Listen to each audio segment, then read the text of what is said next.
before we jump in, be sure to hit the subscribe button. Listen, this channel is for people who want to have real conversations, no fluff, authentic, where we talk about money, mindset, and relationships and everything else under the sun, as long as it gets back to the money and how we can level up in life. Now, let's be real.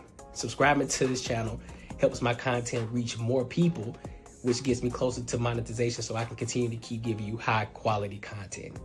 Now, if you rock with that, be sure to hit the subscribe button as well as the bell notification. Let's get back to the video.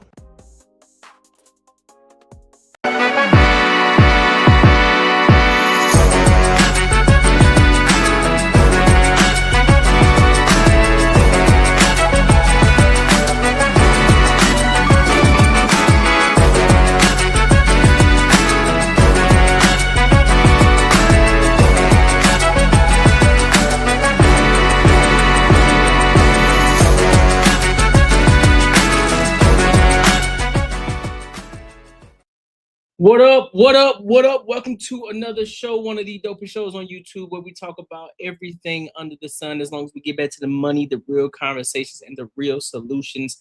I'm your host, Courtnee Edgar.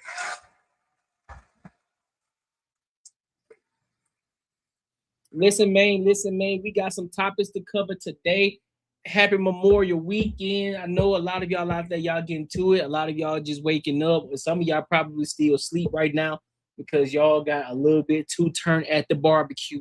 But hey, it is what it is. But if you ain't, and if you up, you rocking, and you ready to turn up again, listen, turn up here first. Turn up with your boy first. Let's lock in. Let's run these numbers up, and then y'all can go on about y'all day, all right? Now, before we get into these topics, make sure you like, comment, and subscribe for the algorithm, and make sure you hit the bell notification. The reason you want to hit the bell notification is because you don't want to miss any of the live streams. You don't want to miss any of my uploads that I post up, because guess what? Although I'm live, I post videos too. So you don't want to miss those at all. And also, you want to make sure that you tap into the ENG community. So become a member of ENG community. The gold membership is $2.99. The silver is $1.99. And the bronze is 99 cents. So it's very inexpensive. You feel me? So come join the community. We're trying to get to we got to get to 100 members by the end of the year. 100 members by the end of the year. All right. So if you haven't become a member yet, become an ENG member. Also, Super Chat goal is 100 and Cash App goal is $50. So be sure to support the channel. Rock out with your boy. Let your boy know that you rocking with him. You know what I'm saying? Listen, I want to be clear about this, though. I know, listen, I appreciate y'all for coming in here, engaging, kicking it with your boy. I do. That's probably the most important part, that y'all coming in here kicking it with me. But if you really rocking with the channel, be sure to support the channel. Cash App, $50. Super Chat, $100. Let's reach that goal today, man. Let's get that goal. What's up, Izzy? What's up, Gabby? How y'all doing? How are y'all doing? So, listen, like I told y'all before, we got a lot of topics to cover today. I know some of y'all are here for the Taylor Swift and the Travis Kelce topic. We gonna get there though, so just rock out with me for a minute. We got some other topics we want to cover, and then we'll make sure we get there. All right, so just lock in with your boy for the next hour or two, maybe 2.5, and then trust me, we gonna get there though. All right, so I think, is that everything I need to talk about? I think we're good. So I want to go ahead and dive into this icebreaker for the day. This first topic. So I came across this video of Myron Gaines, and I guess there's this white woman who basically is saying that she wants to fight him. She want to put her hands on Myron Gaines. I guess because of whatever that he was saying, she felt some type of way about it. She was triggered about it, and she want to fight him. So we're going to dive into that topic, and then I'm going to give my thoughts and my opinions on it. So let's go ahead and rock out. Like I said, I didn't know what this shit was, bro. Y'all weird as fuck. Y'all weird as fuck. Hold on. How old are you? How old are you? You're an adult, correct? Yes. Okay, so you can control yourself. Like, no one can rage bait you if you don't rage out. Yeah, come on. You're an adult. You're capable of controlling your emotions, right? We're not yelling at you. You've been yelling the entire time. So no one can embarrass you unless you embarrass yourself. So I want to fight you. Can we do that? You want to fight me? I want to fight you. Catch me outside. How about that? No, like I swear to God. I swear to God. Okay. You know, hold on. Let me just understand this. So you want both low key because I feel set up. You want to hold on. So low key on everything I love. I feel set up. You can leave. Hold on. No, Chris. Hold on. 100%. Chris, shut up, bro. Let me understand this. So you're trying to engage in a physical confrontation with me? Absolutely. I physically want to put my hands on you. Absolutely. Okay. Why? Because I fucking want to. Because you're making me extremely triggered simply, and therefore for that I would like to solve my issue. But then you say this problem with black women. Okay, then you say it's a problem with black women. I'm white as fuck. I have nothing but white in me. That's what I'm saying. You said she was disrupting. Let me please disrupt some shit. Yeah, I swear to God, let me disrupt some shit. Okay, so I want to disrupt you. Okay, so she's behaving like a nigger too, but also like you're racist, bro. You're embarrassing to yourself. Like I don't give a fuck, bro. Literally, I don't give a fuck about the shit. So listen. I'm gonna let this continue to keep playing. But when I say ratchet behavior, I never subjected to only black people. I never subjected only to black people. There's many different races. They are just as ratchet. And here's another prime example. So when I say, oh, that's some ratchet behavior, please understand I'm not just talking about black people, and that doesn't apply to only black people. This is ghetto. This is ratchet. This is degeneracy. We don't tolerate that shit on any level. I don't give a fuck what race you are. You got some weird ass white people who don't even fucking like you, and you're child supporting you, fam. You're embarrassing to yourself. I don't give a fuck. Hey, like you laughing, bitch. I'm laughing too. I don't give a fuck. We got a white chimpanzee for what? A white chimpanzee.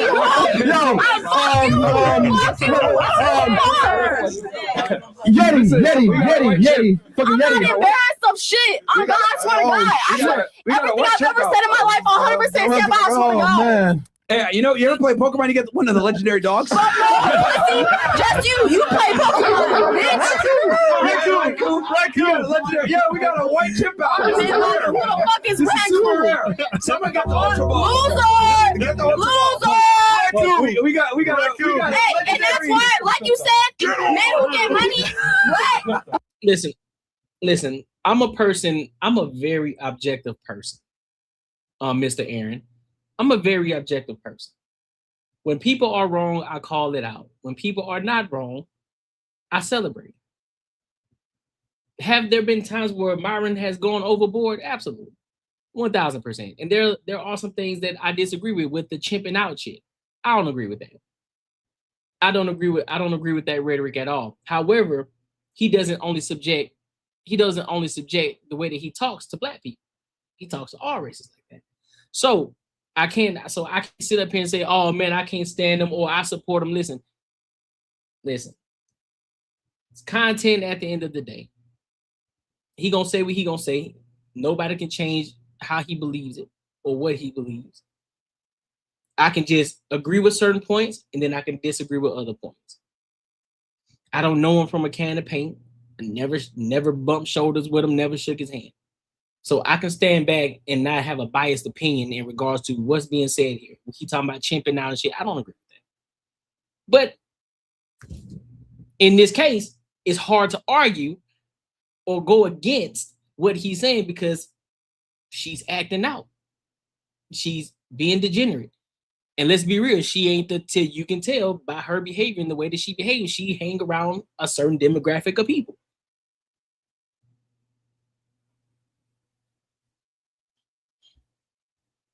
Black men who get money don't even want to spend their time around, I guess, black bitches, which 100% is not true. Man. 100%, that's your opinion. 100%. It's just wild to me that they bring these young 18 to 23-year-old girls and proceed to call them whores when they're two losers. Myron's girl left them for a rollerblader and a fresh page for the vagina. Well, here's the thing. I don't care. Here's the thing. What you do with your personal life ain't got nothing to do with the reality of the situation, right? So if we're telling you what the world is and how men typically operate, that doesn't necessarily mean that's how that one individual operates. They're telling you what it is based off of experiences and what other men have told them who are in certain positions. I'm not going to call somebody a loser just because I don't agree with the sentiment of the things that they do. There's a lot of men out here who pay for box. I ain't gonna call him a loser because guess what? He got the money to do it. And if he feel as if he cool enough to do it, shit, let him do it. Let him rock out. It's his money. He worked his ass off to get to where he had to make that kind of money. So if he decided to pay for it, the only thing I just hope is I hope they baddies. That's it. Because let's be real, not every man can pull a chick. Not every man knows how to pull a chick without having money. Some dudes think that's what women want. And a lot of times with the way that these girls are acting now, that's exactly what they talk about. That's exactly what they say.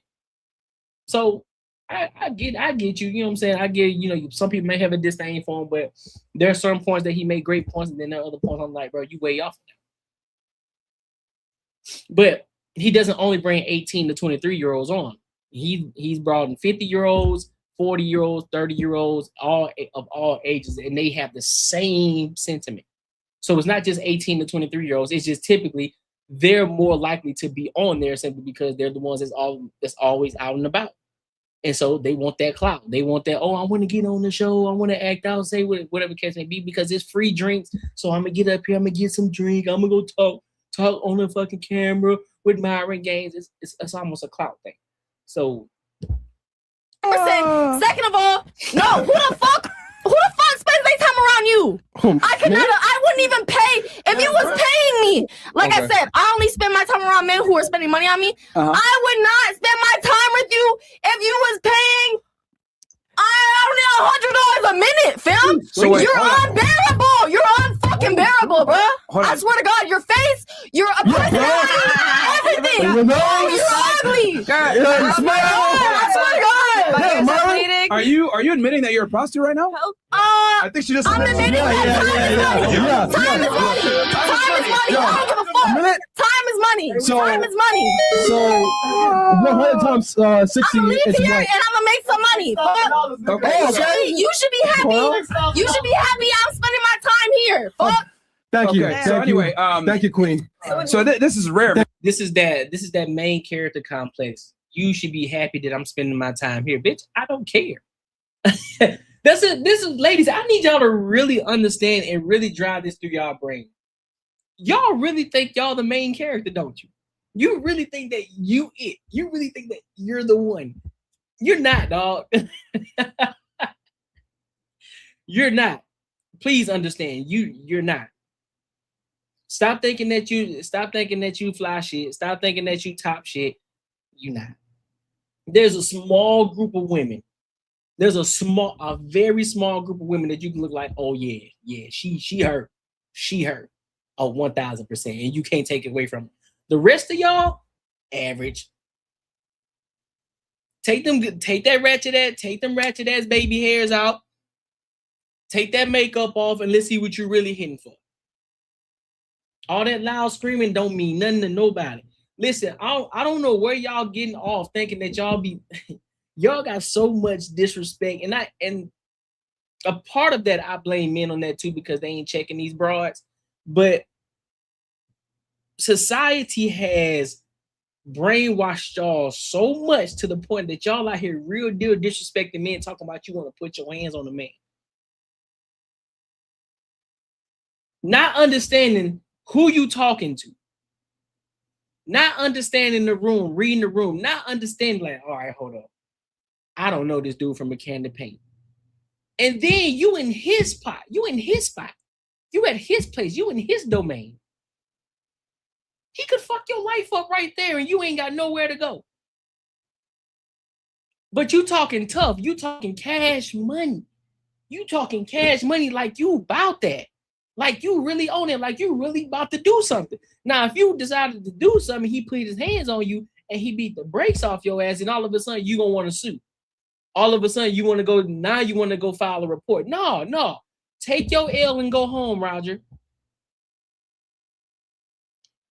Y'all, ladies, man, I'm starting to understand it more and more. I try to give grace as much as I can. But a lot of y'all, I'm telling you, a lot of these women are bad actors, bro. And they gonna fuck around and find out. They gonna fuck around and find out. They gonna talk tough to the wrong one. And when they go upside their head and beat the brakes off of them because they decided to get tough and they thought they can beat a man's ass, and then she fuck around and get her ass whooped. Don't go to the police. Don't get online. Don't do none of that. Just take your L, go home, go sit down, and go reevaluate some things that you can go and reevaluate your life real quick. And understand, like, okay, maybe I got a little bit ahead of myself because, I know I can't really be no man. I was just very emotional. I need to better control my emotions when I'm having these conversations.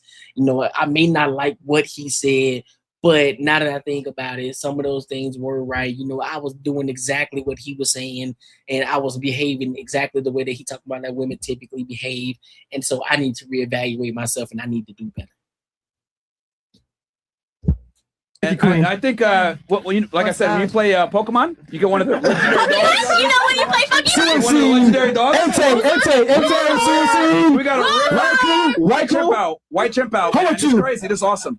This is fucking awesome. Yeah, we got a white monkey in the house. A white monkey. Yeah, you are. Rare, very rare. Yeah. You see how he's smiling? On your ass, man. I don't give a fuck. You see how he's smiling? That shit turns him on. That shit turns him. He likes that shit. Yeah. Man, that's so ratchet. Make sure y'all like, comment, and subscribe for that algorithm, and make sure you hit the bell notification. Listen, if you enjoyed this video, be sure to check out either of these 2 videos right here. And make sure you share this post with your friends and your family. Yeah, bro, that was wild. I ain't gonna hold you, bro. That was some wild shit there. That was wild as hell. I ain't gonna hold you. All right. So let's go ahead and move. Let's go ahead and continue to keep this train rolling real quick. You know what I'm saying? Floyd Mayweather. It has been confirmed on Unc and Ocho Cinco's. They stand by money. Mayweather lost $175 million. And the question is he broke? Let's get into it and let's see what's going on. Make sure you like, comment, and subscribe for the algorithm. Make sure you hit the bell notification.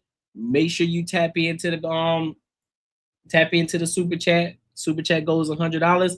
Cash App goal is $50. So make sure you show your love and support the channel. Let's get to it.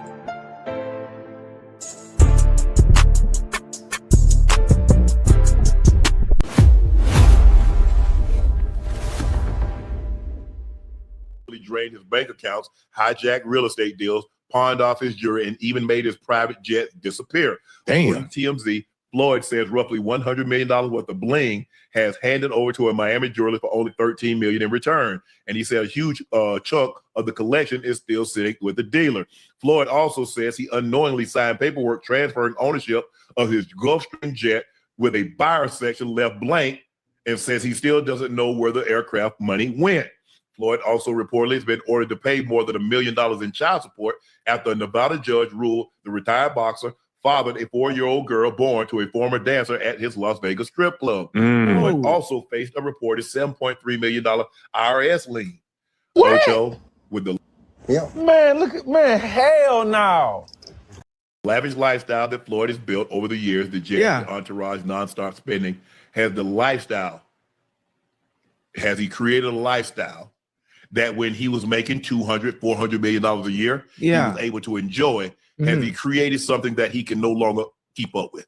Yeah, I think so, Unc, because if you think about Floyd obviously having to maintain the image of being Money Mayweather Joe, being at one point, being at top's highest paid Forbes, top highest paid athlete at one point, the lifestyle that he did live, you understood once you stop fighting, once you retired, regardless of what investments you made, there are no investments in this world, I don't care who you are, Uncle Joe, that you can make that can still accumulate that type of revenue that the sport that you play can. It's not that many. You got to hit. You got to get in good and hit it when it's hot, and it happens very seldom. It happens very seldom. So I hate this. I hate this for you, my young bull, man. I hate this for my young bull, Floyd. Hopefully, this situation gets rectified, especially when it comes to having people around you, having other people in control of your finances. That's a no-no, Uncle Joe. That's a no-no. Man, that is a big no-no, especially with the kind of cash flow blank, Floyd having. You can't sign anything blank. Oh, Joe, when they come to us and they try to get us to sign these blanks when it comes to our autograph, no, bro. Listen, bro, when I tell you, it comes down to not reading and comprehending. It comes down to not paying attention to detail. It comes down to having the right people around you that's actually looking out for you, that have the best interest for you. This is a situation. What's up, Trees? This is an entire situation where it's all fucked up. Now, do I think that he's broke? Nah, I think Money Mayweather got some money. You know what I'm saying? I think it could be a play. It could just be something. It could just be something to keep him in the algorithm. I don't know. But if this is a PR stunt, or if this is a situation where he actually going bro, listen, bro. That's just crazy. That's just crazy. Do you know how many? Do you know how many jerseys that you can put these on? Do you know how many pictures you could? No, bro, I'm not signing no blanks. Yep. Look, I'm not gonna address the child situation. Whatever he and hopefully the co-parent get that worked out, get that resolved. That ain't got nothing to do with me. I don't really care. I don't really care about that. Hopefully, whatever needs to be done will get done. Damn. But first of all, before I get to second, third, Ocho. Yeah, talk to $100 million in jewelry. Damn. Ocho. Yeah. $100 million in jewelry, Ocho. But hey, Unc, it's Money Mayweather, Unc. It's Money Mayweather. He had an image. Man, listen, bro. I'm an Unc. I went Unc, but I understand what Ocho was about to say. Like, listen, he had an image.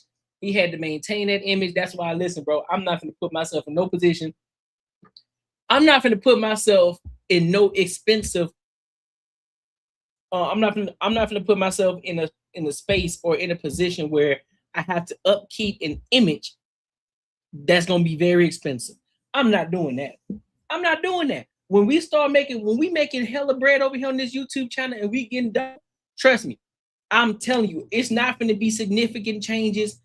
I'm not going to be at this bitch balling the fuck out. Be like, hey man, you know what I'm saying? I got, and get the shit on. Nah, bro. I'm not doing that, bro. I'm not doing it. I'm not doing it. I'm not finna change my main name to Money C, none of that shit. No. Because now you got to maintain the image, and anything that you do, you can't buy fake shit. You can't buy shit from Walmart. You can't buy jewelry from Jack's. You can't buy jewelry from nowhere unless your jewelry got to be minimum $10,000. What? You lying to me? Ain't happening. Ain't happening. Gonna be a multi-millionaire still buying jewelry that costs $100 and less. Okay, with y'all, I don't give a fuck what nobody else talking about. The only expensive thing you gonna see on me is my watch. That's it. That's it. No, it ain't gonna be no bust down. Nope. We don't do bust downs over here. That's the only expensive thing I'm gonna have. Well, in cars. But other than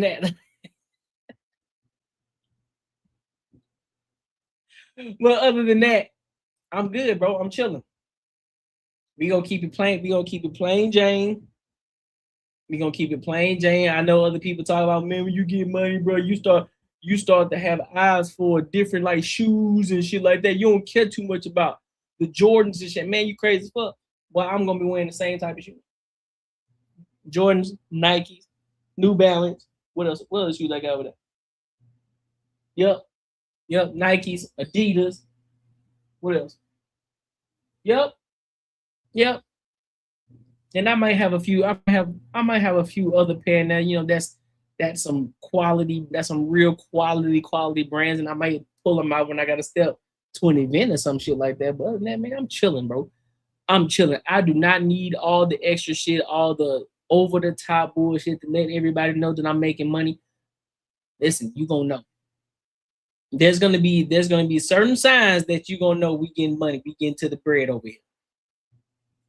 And that doesn't mean that I'm not doing well for myself now, but there's gonna be a huge difference from the money I make now to me making millions. It's gonna be a different look, but it's gonna be signs. It's gonna be different signs. So,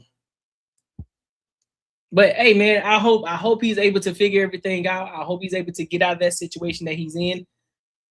Listen, bro, it comes down to reading. Like I said, it was 50 Cent right? Does it come down to the reading factor? Does it come down to being able to comprehend? You know, actually paying attention to your understanding how shit is working. Just because you got money don't mean you just throw it at everything that you see. Actually being vigilant and paying attention to where your money is going and what papers you're signing, making sure that your lawyers are being very detailed oriented when they're signing shit, especially when it's dealing with your money. Nah, fam, bro, you need to have eyes on that shit too. That's where it's critical. I say, listen, you gotta. I know some people may disagree with me with this. At some point, I get it. There's gonna be a time where you gotta start trusting other people to do certain things for you to take some of the shit off your plate, right? Because you may need to focus on this thing here, so you won't have time to focus on everything else. So you're gonna need somebody that you trust with your heart of hearts, that's gonna be able to take care of business and do things the proper way, and making sure that they don't backstab you or try to, under the table your ass, right? And so this is where you have to just be very vigilant. You have to pay attention. You have to also just keep your eyes on the people, right? So it's almost like a micromanaging situation. It's like, listen, I'm gonna make sure I'm gonna trust you to do this, but also I need to make sure I get eyes on this shit too. The scan through to make sure everything is good, to make sure y'all ain't trying to undercut me nowhere or do some snake shit or some sneaky shit under the table where I'm ended up losing money because you're not boxing anymore. You're not making as much money as you once were, as you were boxing. It's different now. So you got to be careful. Bro. You got to make, and that doesn't mean that you're broke. That doesn't mean that you're penny pinching or anything like that, but you just have to be a little bit more careful. You can't be as free with your money as you once were. So, but I hope he figures it out, bro. Pay that $1 million child support, and I hope everything gets straightened out with him, bro. Real talk. That shit crazy, man. Make sure y'all like, comment, and subscribe for the algorithm, and make sure you hit the bell notification. All right, let's go to this one. I think this is a good one. Make sure you like, comment, and subscribe, my good people. Make sure you like, comment, and subscribe. Listen, if you enjoyed this video, be sure to check out either of these two videos right here. And make sure you share this post with your friends and your family. Oh, so that's a good one.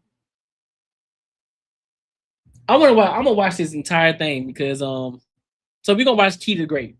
Key, y'all know who Key the Great is, right? I think it's not Key the Great. King 6'8". I said Key the Great. King 6'8". And so he was going off on some ladies. Well, he kicked some ladies out of his mansion because they were acting ungrateful. And they believed that they were too good for some pizza and some barbecue. And he was like, you know what? All y'all hoes can get up out of here. So I'm gonna play this video, but then I'm gonna play a different version too from what's his name? From Free Agent Lifestyle as well. So I'm gonna play both of those because I want to hear his thoughts too, because I think he has an opinion on it. His name is Coach Greg. So we're gonna play it and then we'll give our thoughts and our opinions on it. All right, so let's go ahead and rock it.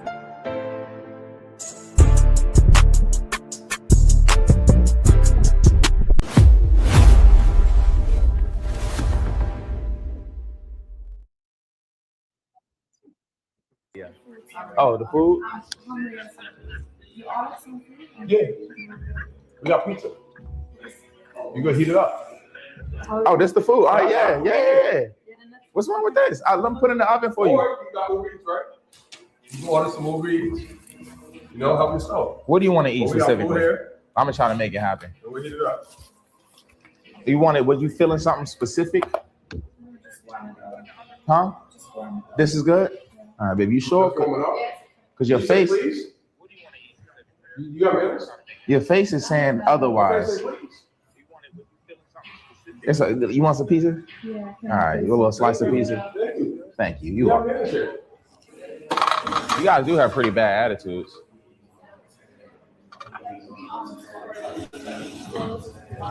This is a party. Okay, but you're more. Listen, I'm be honest with you. I'm gonna be so serious with you. I would much rather you leave than sit here with an attitude. That would help everybody else. So that way you don't have to have an attitude and you don't have to be here. I'll make sure you guys get home for sure. But I would much rather you leave than sit here with an attitude and disrespect me, because I'm being cautious and I'm being nice. But it actually gonna get to a point just like you can just speak and use your words and say, hey, this is not what we expected. Okay, then when you get here, you didn't fuck with the vibes. You guys there's can no just entitlement leave. here. You feel me? Nobody should be feeling entitled here. Thank you. You don't have to be on the stream, baby. I really don't. Yo, no, if they want to go, if they want to leave and go, I'm telling them, I'd rather go. them leave than sit here with. Okay, attitude. then yeah, let's do that. We can get them going. Much rather. Where they go? Where you ladies going? We'll send them some pizza. All that. If y'all hungry, there's a restaurant y'all can go to. But here in America, we're polite. We have manners, and people say please when they're hungry. You know, you don't just say put the pizza in the oven. Okay. No, she wasn't. She was being rude. We don't do that. We're polite here. We're like, he's not your boss. Okay. It doesn't matter. It's about the energy. It's the vibe. We're not making no excuses here. You be polite here. There's no excuse, yo. But if y'all hungry, because at first she would like she acted like she was too good for this, then y'all could go eat somewhere else. Go to a restaurant. You know what I'm saying? The food. It's not about that. First of all, you gotta when you come in this environment, you come with high vibrations. We could just switch it up and get some new girls with better energy. All right, so y'all can go. Again, you don't have to be. Listen, I'm not. Listen, it's nothing like that. You don't have to be here. Yeah. Immediately. They gotta go. They have to go now. Now they have to go. Say less. Come on, now they have to go. Now they have to go. Come on, ladies. They have to go. I'm gonna walk y'all outside. Hold on. Let me put the mic. Go ahead. Hit the mic. Stay right here. I don't see the issue. I'm gonna be real with you. I don't see the issue here. I don't see what's wrong with here. Listen, bro. That's what I'm saying. This is what I'm talking about when people have this main character syndrome. Listen, bro. You at my party. I'm offering. You ain't paying for shit. We invited you here. And you got an attitude for what? Because it's some food that you don't like, or it's what you thought it was gonna be some caviar with this bitch? Some calamari? You thought we finna do some expensive shit, man? Nigga, it's a whole party, man. Man, you better get you some pizza and heat that shit up and eat it and call it a goddamn day. You got money? What up, my guy? Bull City.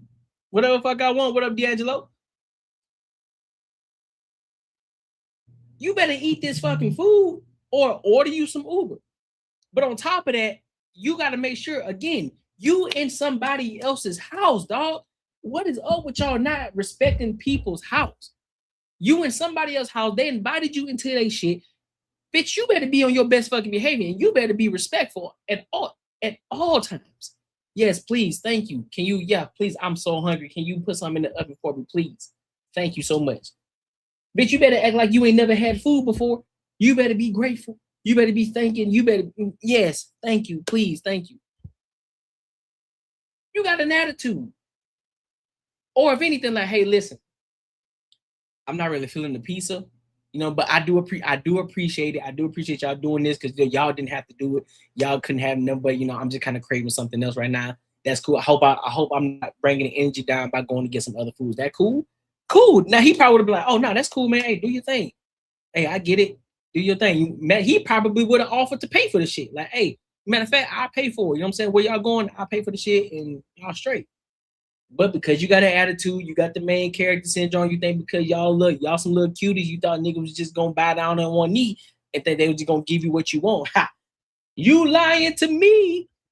It's 30 more of you, shorty. It's 30 more of you. Just like you said, like, man, we can get y'all up out of here. We can get some more chicks over here. That's nothing. It's nothing. It's nothing. Perfect example that a lot of women act like children. He said, is there something specific you would like to eat? Yeah, exactly. And they still there acting like children. And shit crazy, bro. Let's see what Coach got to say. Coach Greg. Serving them cold pizza. All right, so let's play this clip right here. I need a little drink in my system. Cheers. It's good to see you. Oh, the food? Yeah. We got pizza. You gonna heat it up? Oh, this the food. Oh, yeah. What's wrong with this? Let me put it in the oven for you. You can order some more Marries. You know, help yourself. What do you want to eat specifically? I'm gonna try to make it happen. We'll heat it up. Now look at that. It's barbecue in there. Look at that. Look. I always tell you, man, short term is short term. Let me see what happens long term. So look at how these bitches' faces is. They got free yak and cold pizza. And look how they curl it. Facts. And you got free alcohol, man. Bitch, you better get out of my now. See, this is where the B word has to come out. Because that's exactly what you being right now. You being a bitch. You being a bitch right now because you getting everything for free. You just had to show up. You drinking my alcohol. We offering you our pizza that we paid for, and you got attitude. You turning your nose, man. You better all right. Flips up. I would have hit the ass with what the parents be hitting us. Well, shit, starve. That's fine with me. Hey, listen, let them starve, bro. Let them starve. Let them starve. Let their ass starve. They be all right. And they like, well, the white podcasters have a whole catering service. And I can prove this. The white podcasters would never. But these thought it was a game. They thought it was, I got the attraction. I got the burning desires. Okay, guess what? They got the burning desire out of the way. Women gonna be women. It's barbecue in there. Women gonna always turn into women. Nah, fuck that. Listen, man. I'm not finna cater no shit, man. Listen, I don't give a fuck what they talking about. I'm not catering shit. Now, in some cases, I would, but if it's just a kickback, I'm not finna cater no motherfucking food. Man, listen, piece of wings, call it a day. I'll order some wings. We can get some wings. We got some pizza. We good, bro. We chilling. Yeah, I even order some barbecue.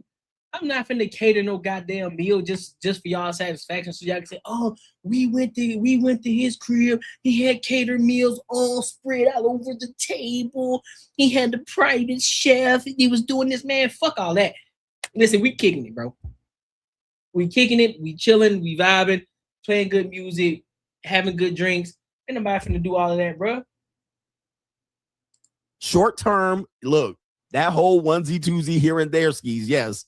But these gotta eat too. Gotta eat too. Now watch this. The red pill guys. Yeah, kick them out. These don't deserve it. Red pill guys. What I'm telling you is they get everybody getting that work out here, bruh. That whole mouthpiece and that infatuation and that burning desires only works a little bit. That's only gonna work for like 10. Coach Greg, what you talking about, man? 15 minutes, 20 minutes, an hour, possibly. Law of diminishing returns. Coach Greg, what you talking about? Law of diminishing returns. Nigga, he just got chicks over. Listen, what you talking about? Man, listen, we here to just have a good time, bro. Ain't nobody on it. Listen, I'm gonna be clear about this. The niggas who ain't really checking for these hoes like that for real, who really ain't trying to like, oh, my first instinct, I'm just trying to bust these hoes down. All he's showing you, the shit that I guess the shit that he's talking about is how he walking down the street and how these shorties see him and shit. Well, yeah, it's an initial attraction. They ain't talk to him. So, of course, the initial attraction, most women want a tall dude. This nigga's 6'8". The dude's 6'8". He in good shape. You know what I'm saying? A handsome dude. Pause. So, of course, the women gonna look. Of course, he's gonna gain that attention. Off rip. Okay, on top of that, buddy make money. Buddy a streamer, so bet more clout. So, of course, they're going to want to be around that shit. So, it's going to come easy for them. If we're going to keep it above, it's going to come easy for them. So that doesn't take away from whatever it is that you're saying right now. Like, I'm not understanding where you're going with this. Yeah, we know women going to be women, and they're acting like children right now. Yeah, you get past the initial attraction shit, and yeah, and then she's still going to act like a woman, and guess what? That's what you check. And you let her know what it is. Like, shorty, don't get it twisted. I can get another you. you ain't gonna get another me. So I'm gonna need you to do one or two things. I'm gonna need you to calm the fuck down, eat this goddamn pizza, or you can get the fuck out. And we'll invite some more shorties over here that actually are grateful for the fact that we got food here. And that they're drinking free drinks. They ain't gotta pay for nothing. They ain't gotta come out of their pocket. Am I off? Am I tripping? These ain't happy, bro. They are not happy people. All of a sudden, dick ain't enough. Not a shock. I told you dick ain't enough, bro. Now it's time to kick them out. Yes, kick them out. That's fine. That's all y'all got. Kick them out. Okay, yes. Remember that one dude? Just kick them out. All right. Now you kick them out. They ain't satisfied now. Look how they threw that pizza back, man. You wanted, were you feeling something specific? All right, so we got a ling. Okay, look at this little tightly packed ling. So these aren't just black women. I see maybe a Puerto Rican woman. I see another Latino woman. I see a ling. So these aren't black women that y'all could just be like, these black don't appreciate shit. And I think this is in Miami, which I always say. It ain't black. That's what I'm saying. It ain't. Listen, man, I know the rhetoric where a lot of people always talking about is black women's black. It ain't always black women. We talk about women in general, bro. Women in general, all races, all shapes and sizes, all ages. Bruh, yes, all of them, not a specific group. Just like the video we just watched 2 videos ago, that ratchet ass white girl. It ain't subject to just black people. There's some, bro, I'm telling you, bro. Pay for play. Yeah, these just ain't gonna be satisfied with no dick. Dick ain't enough. Not even love's enough. You gotta eat, bro. Huh? This is good? All right, baby, you sure? Because your face, You got mayonnaise? your face is saying otherwise. You want some pizza? Yeah. All right, you want a little slice of pizza? Thank you. Yes, please. I want some pizza. You gotta do it now. There's a little flat back ling. All right. Now, as soon as you kick them out, guess what they're gonna do? They're gonna be on the internet clout chasing, talking. Now, you might be able to put up with that, but he cannot do this. Because look, I'm gonna tell you, if you have enough women get on here on the internet and make a case against 6'8" the Great, which I'm gonna tell you is easy work. All the women that he allegedly got from pumped and dumped, this would be easy work. You would have. How would it be easy work when you got footage? They can easily, yeah, cool. They can get on there and make a video about it. But here's the issue though. You got footage of what actually happened. So what you gonna say? And mind you, he gonna get more clout off the shit. Because you bringing his name up and people gonna want to, oh girl, you went over there. Guess what women do? See, this is another thing that y'all ain't understanding either. When women talk about other men, whether it's a bad thing or a good thing, guess what? They want to try it out. They want to experience it for themselves. So either way, it don't hurt him. It's still gonna help him. It's still gonna raise his value even higher. Why? Because a lot of these women have main character syndrome. They think that it's gonna be different for them. They think that it's gonna be different. Well, shit. Well, I can tell why. I see why he did you like that. And boom, she gonna go and check it out. And guess what? If she don't act accordingly, she gonna get the boot just like them chicks did. It's the same thing, and it's gonna continue. The cycle gonna continue to keep going, and they gonna continue to keep raising his value. Why you think Myron out this bitch is still, even with all the shit that he been doing? You know, I'm not talking about in the sense of him pulling girls and no shit like that, but the sense of all the topics that this man talks about. As crazy as he be going off the rails, the shit he be saying about women, this nigga is still relevant today. And you mean to tell me that y'all think that you mean to tell me Coach Greg think that this man ain't gonna be relevant if some woman get on TikTok and say, story time. So there was this one time in Arizona where we went to King, I'm not gonna say his name, but you know, the 6'8" dude, you know, he's walking around showing that, all talking to a whole bunch of women, you know, that's pretty much what his platform is about. You know, they be trying to slight you and shit like that. And so when I was doing, and so we was over at this house, right? And mind you, girl, you know, he had a mansion and everything, but it was all right. It wasn't all that. I've been to better ones. And so we was over there doing it. And so, girl, let me tell you, he had pizza, Girl, I done been to plenty of house parties, and they had calamari. They had it all set out. They did it everything. See, that's why you can't do these. I'm telling you, girl, you got to be careful about these black creators. You got to be careful because the internet ain't real, girl. The internet ain't real. I felt so uncomfortable there. He was talking to me, talking about why I need to say please. Like, boy, I don't need to say please to you. Who are you? You know what I'm saying? Y'all, man, this shit crazy. Y'all know how they be, bro. And guess what? He ain't gonna respond to it. He gonna continue to keep doing what he's doing. His value is gonna go up, and the cycle continues. Cycle continues. Have 100 women right away campaigning against this, forming up like Voltron. His whole could come crumbling down ASAPidly. I doubt all that. And there will be plenty of evidence because you got all this evidence, all these women that he was getting. If you had just 10% of these women jumping on the internet, building a case, it would be surviving 6-8 the great. I doubt it. He did this, he did that, he ain't give me this, he ain't give me that, he left me, he did this. And I'm not saying that that's what happened. I don't want that to happen to him. But that would be an easy case. No, it wouldn't.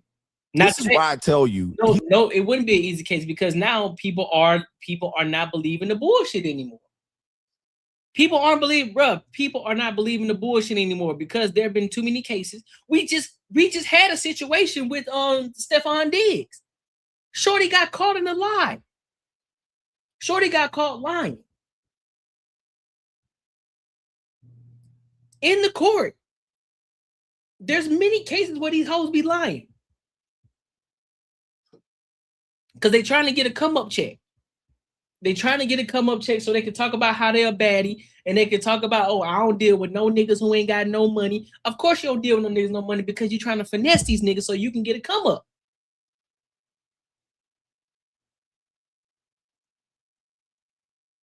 He's a man of reputation. There should be some non-disclosure agreement and there should be a buffet. He ain't Myron. He can't just kick them out.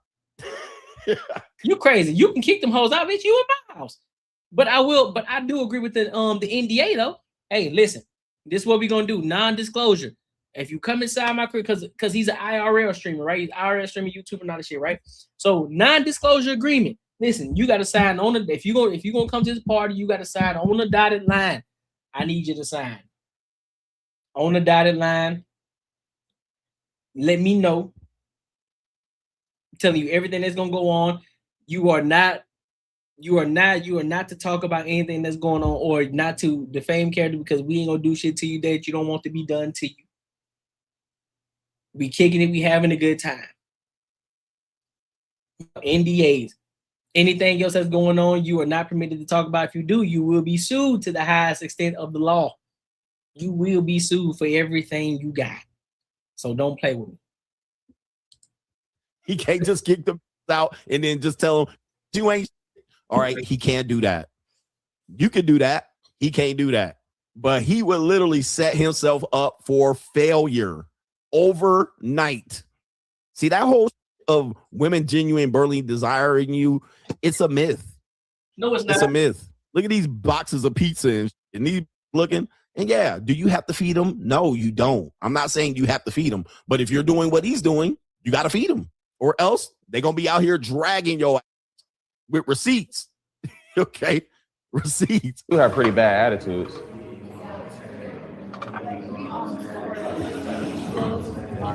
This is a party. Okay, but you're more, listen, I'm be honest with you. I'm going to be so serious with you. I would much rather you leave than sit here with an attitude. That would help everybody else. So that way you don't have to have an attitude and you don't have to be here. I'll make sure you guys get home for sure. But I would much rather you leave than sit here with an attitude and disrespect me. Because I'm being cautious and I'm being nice. But it actually is going to get to a point just like you can just speak and use your words. And say, hey, man, black men, I'm going to tell you, man. Black men, that bruh don't work no more. I know y'all think that works, but y'all out here live streaming this. I know it looks good to Red Pill Ragers, but this is a bad look for King 68 the Great. This is a bad promo. This is a bad look. If he wants to appeal to loser, this is a good look. Okay. If he wants to appear to loser and Red Pill Ragers and incels, this is a good look. Myron gonna be in the comment section. Yeah, kick them out. Okay, but you're trying to ascend to a higher level, this is a bad look, bro. This is just me saying this is a bad look. If this is a bad, Myron gonna be in the comment section. Yeah, keep them out. Okay, but you're trying to ascend to a higher level. This is a bad look, bro. This is just me saying. Sit here with an attitude and disrespect me because I'm being cautious and I'm being nice. But they're actually gonna get to a point just like you can just speak and use your words and say, "Hey man, black men, I'm gonna tell you, man, black men, that bro don't work no more. I know y'all think that works, but y'all out here live streaming this.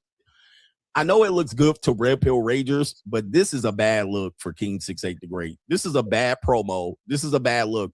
If he wants to appeal to loser, this is a good look. Okay. If he wants to appear to loser and Red Pill Ragers and incels, this is a good look.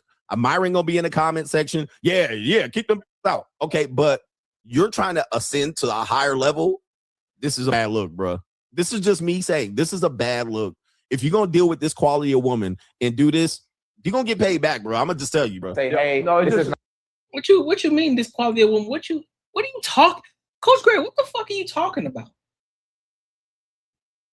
So you telling me, so hold on, Coach Gray. So what you telling me is they should tolerate it and just let them just give them what they want. Is that what you telling me? Is that I need you to clarify this. If you see this video, because I'm definitely gonna clip it up. I need you to clarify. Are you saying that they need to just don't need to talk to them, just do what it is that they want them to do, and then call it a day because it's gonna help 6'8"? That's what you're telling me is gonna help him ascend to a higher level. Is that what you telling? Is that what you're telling me right now? Because he checking the shorty for not having good manners in his house? Is that what you telling me? Is that what I'm hearing? Please clarify that. I need you to clarify that for me. Not what we expected. Okay, then when you get here, you didn't fuck with the vibes. You guys there's can no just entitlement leave. here. You feel me? Entitlement. Nobody should be feeling entitled here. Thank you. Entitlement, bro. You in the whole you in a whole $20 million mansion with cold pizza. Oh man, bro. Okay, I got it. I see what he's saying. Coach Greg, that's some goofy shit. Oh, okay. So I gotta order expensive shit because I live in a mansion. I can't be a normal nigga, huh? I can't order chicken wings. I can't order pizza because I live in a mansion and there's pizza here. That's what I'm hearing. That's exactly what I'm hearing. You hit the buzzer button because he said there's no entitlement here. Well, the only entitlement is me because it's my shit. I paid for this shit. I worked my ass off to get this shit. So if I say we gonna have pizza and fucking barbecue, that's what the fuck we gonna have. And if them hoes actually hungry, they gonna fucking eat. That's why I know it's a bunch of bullshit. Give a fuck? Man, I don't give a fuck. Man, listen, bro. Listen, I'm gonna call a spade a spade. In the sense of shorties who gonna rock with you. It don't matter what you got at that table, they gonna eat it because it's free. These hoes got a sense of entitlement. They think they better than what it is, and so therefore they think that they deserve something better than the fucking pizza that's there. Real talk. And no, you get checked for that shit. And this is the problem. I'm telling you, bro. You can't tell me $200 worth of catering couldn't fix this. You in a $20 million mansion, rented Airbnb, $200 catering couldn't fix this. What do they call it? I don't know what the catering is. But with the little hot candle down there, with the little aluminum foil, some chicken fettuccine, and some garlic bread, that couldn't help. You order pizza. This nigga. Oh, okay, I got it. He paid for the box. Got it. This is the butane lighter and you could have had 3 trays. Pay for the box. I got it. And again, this ain't even got nothing to do with the $200 catering. This ain't got nothing to do with that. That ain't what it is. But you pay for the box. If the hoe's there, you pay for the box. Now, I don't see anything now in regards to what you do as an individual and how you look at certain situations, right? To each his own when it comes to catering or whatever it is you do to be a host. Because guess what? When you're hosting a party, I ain't just hosting for the host. I'm hosting for the entire group of people. I'm hosting for the men. I'm hosting for the women. Right? But from the looks of it, it looks like they got a whole bunch of women there. I don't know. That's what just from this angle. I don't know how long that live stream been going on. I don't know, but they just clipped this point up. This is the point that they made a viral thing. I personally don't see anything wrong here. There are going to be some men that's going to say, well, damn, bro, you failed on that one. How? How did I fail? If the mission was to get boxed, I can get it without the fucking pizza being here. I can get it without the food being here. That got to do with me.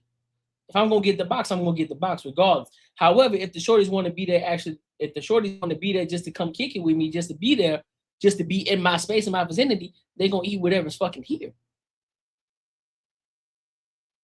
To be honest with you, there's no right or wrong in this situation. There's no right or wrong.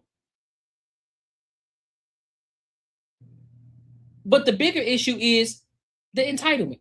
The bigger issue is the respect of my fucking house or my crib, the space that I'm in that you ain't paid for. That's the problem here. With butane lighters and some chicken fettuccine and some ground beef and some garlic bread. You'd have been good. That bullshit, nigga. I'm not gonna eat that shit. You'd have been good. All right, but look, cold leftover people. People are gonna get some chicken fettuccine and eat. Man, I'm not gonna eat that messy ass food. Now I don't know, man. I don't have the full context, but let me just tell you, man. Trying to go up and level up. This will appear to loser, and y'all gonna be mad at these. I'm not even trying to entertain these hoes. You're gonna need some birds to eat, my brother. Especially dealing with like this, because they ain't got nothing to lose but to drag your ass on the internet. You don't have to be on the stream, baby. I really don't. Yo, no, if they want to go, if they want to leave and go, I'm telling them, I'd rather them leave than sit here with. Okay, then yeah, let's do that. Let's get. And the Ling getting her pizza. Get them I'd going. much rather. Where they go? Where you ladies going? We'll send them some pizza. All that. If y'all hungry, there's a restaurant y'all can go to. But here in America, we're polite. We have manners. And people say please when they're hungry. You know, you don't just say put the pizza in the oven. Okay. No, she wasn't. She was being rude.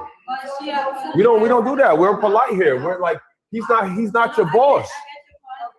Okay? Man, I don't know, man. Look, I know y'all gonna trip on this. These red pill rangers, the loser. You invited girls to a party with no food. Look, let me tell you something, Brandon. If you invite me to a mansion party and there's no food, nigga, I'm gonna have a fit. Okay? I'm gonna act like, what the fuck is this? Bro, I just went. This is why niggas eat before you go to the fucking party, because you don't know if it's gonna be food there or not. This is why they always say. This is why my parents will always tell me, man, look, eat some food before you go there. Or I always ask, hey, is there gonna be food? If so, what kind of food is gonna be there? Oh, okay, so some shit that I really ain't trying to rock with for real. I bet. So what I'm gonna do, I'm gonna show up a little later because I'm gonna stop and give me some grub because I'm hungry. I'm gonna get the food that I want to eat. So when I do show up to the fucking party, I'm not worried about cold pizza. I'm not worried about what the fuck they're having, because guess what? I already ate and I'm not hungry. So if you showing up to a party hungry, that's your fault. Or if you didn't get confirmation of what kind of food is gonna be there, that's your fault.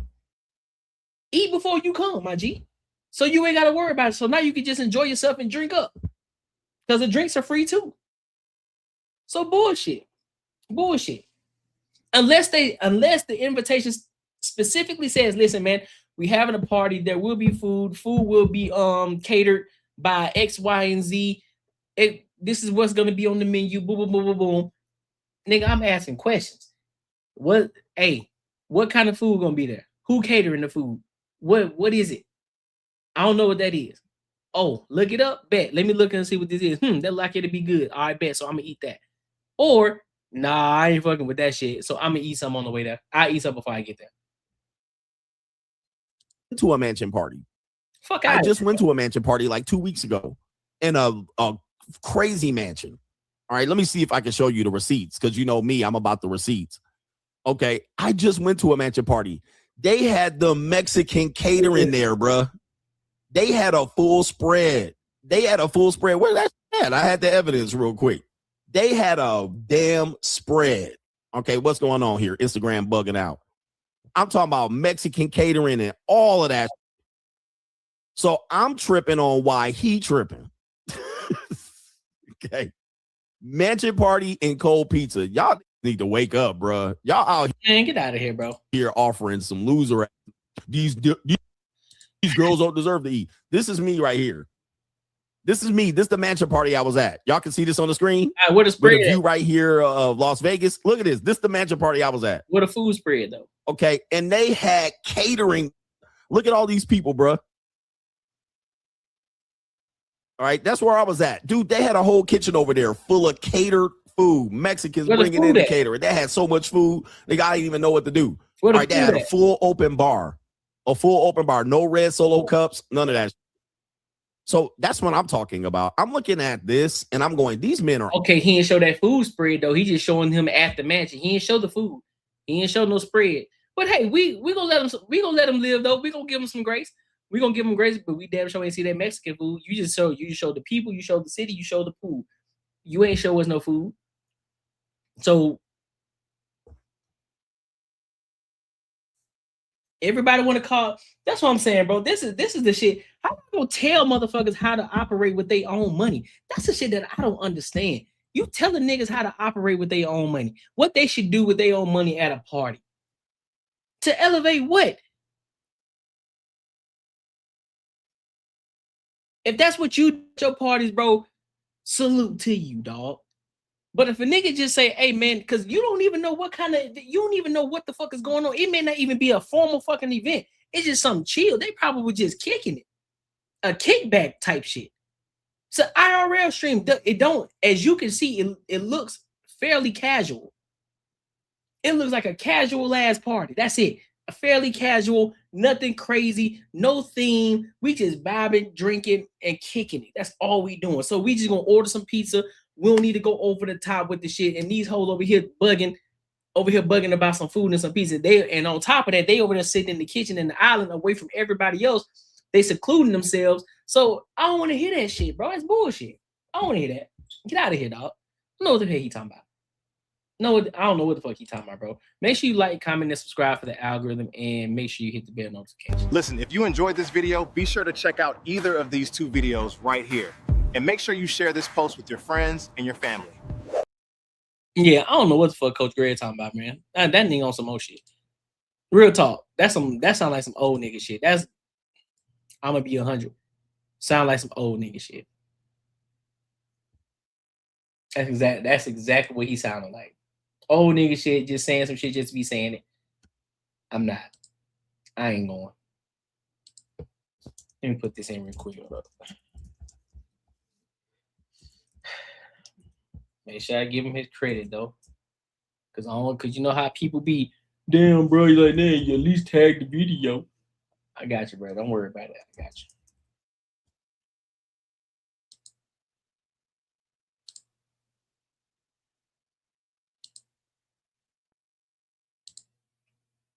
Give me a second.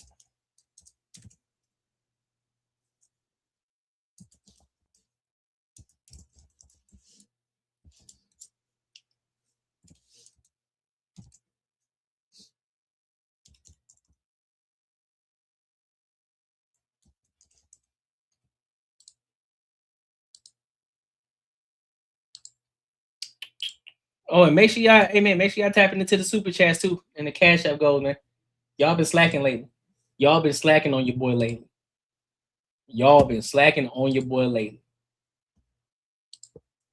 I don't like it. Nah, that ain't what I want. Okay.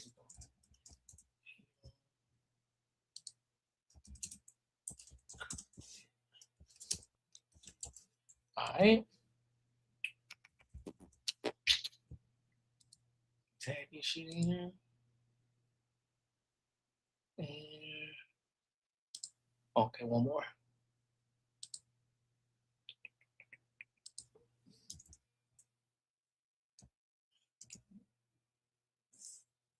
Goddamn.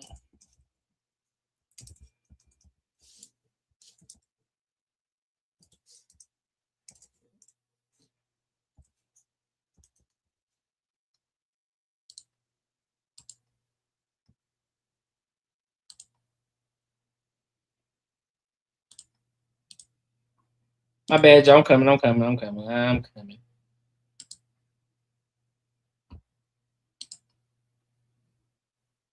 Okay, gotta do something real quick.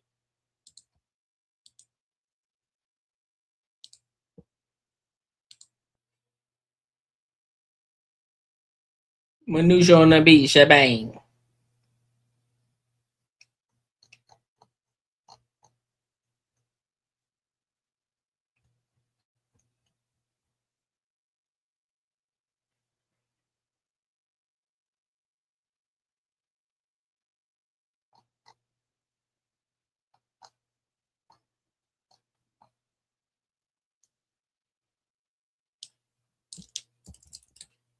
All right. Come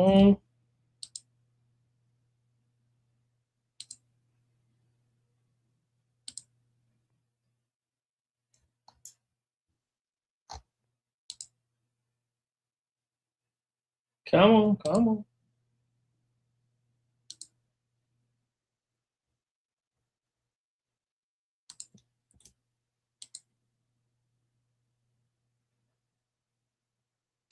All right, here we go.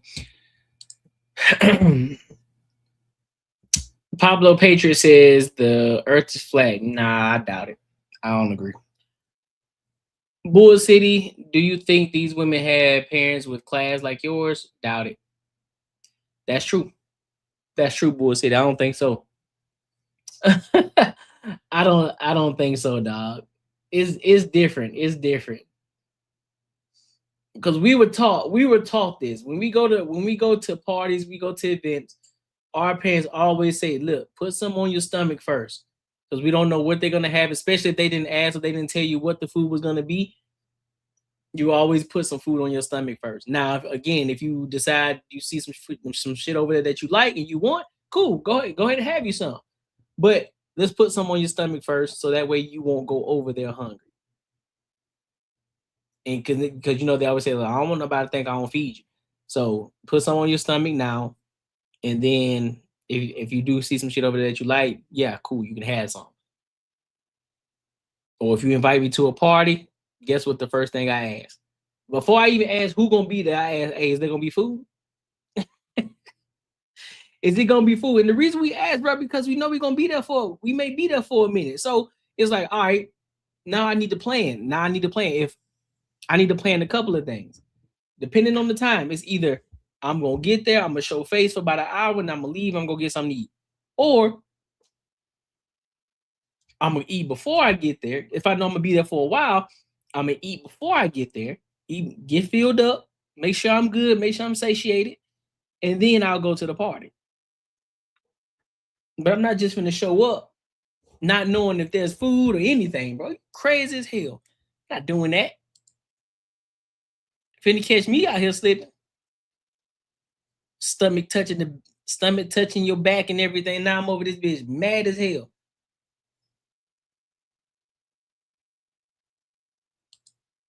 Yeah, same conversation happened in my house too, verbatim. You know what I mean? Nah, I'm not doing that, man. The parents knew what was up. They already know what it was. But yeah. So look, let's go to this next topic. Let's get into this Travis Kelce and this Taylor Swift topic, because apparently there's no prenup. They decided they're not gonna do it. They won't do a prenup. Hold up. Let me make sure I want to make sure I got the evidence right. I don't know if it is a prenup or it isn't a prenup. So we're gonna dive into the video, and then I'm gonna give my thoughts and opinions on it. All right, so let's go ahead and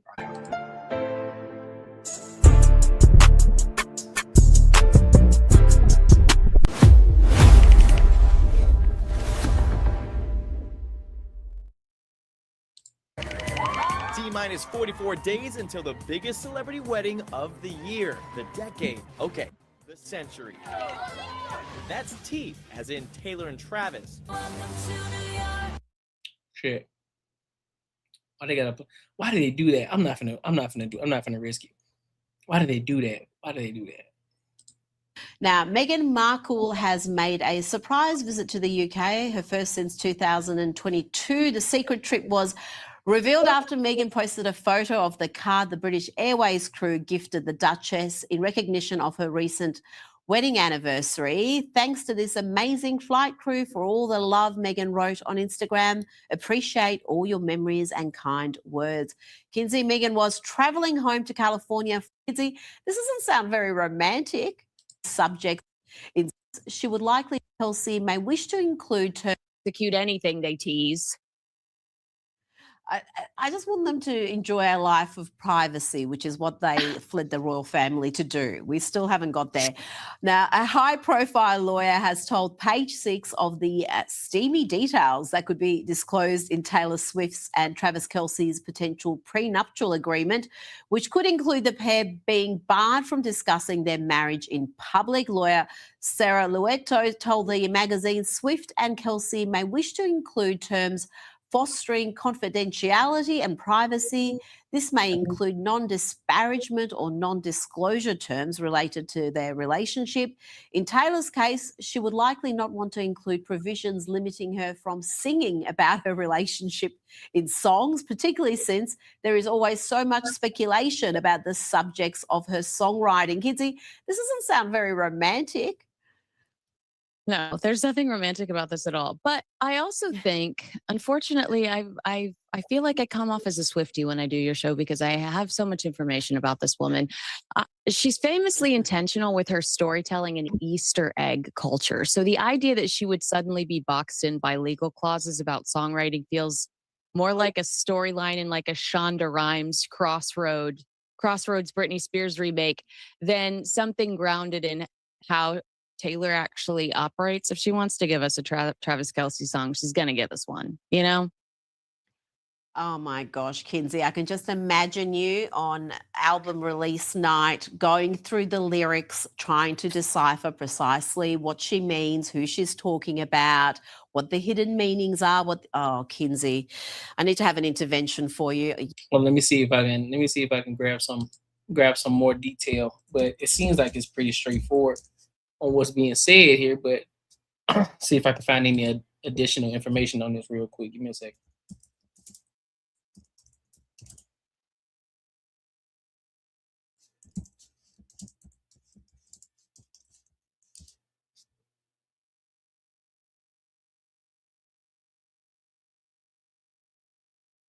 Oh, let's see what he's talking about. Taylor and Travis prenup special. Let's get after it. Net worth. I think I've only done maybe 2 billionaire prenups. So Taylor would be a billionaire one. And yes, in a now viral clip, I offered to Taylor that I would be happy as a courtesy to her to do her prenup. I'm sure she's got an excellent legal team. I think she's in Tennessee. I actually know who she would probably be using for it because there's a firm there that's phenomenal and does high net worth prenups. I've done consulting work with them before, but I think she's in very good hands. But Taylor, if you are watching, if you happen to be a fan of Better Call Sexton, love that, by the way. I've said before, I'm a closet fan of yours. I listen to it in the car, sing to myself. It's okay. I'm not ashamed of that. I'm comfortable. Okay. I love it. But at the end of the day, you know, this is a prenup that makes sense for both parties, but especially, of course, for the higher net worth of the two, and that would be Taylor Swift. So a prenuptial agreement, just to break it down in the simplest terms for those of you playing at home, prenuptial agreement is just a contract. It's a contract between two people, and it is prenup. Pre meaning before, nup meaning nuptials, meaning marriage. So it's executed prior to the nuptials. It's a prenuptial agreement. It's a contract between two people. Yep. And in that contract, what you're essentially saying is what your respective rights and obligations would be in the event your marriage ends in something other than death.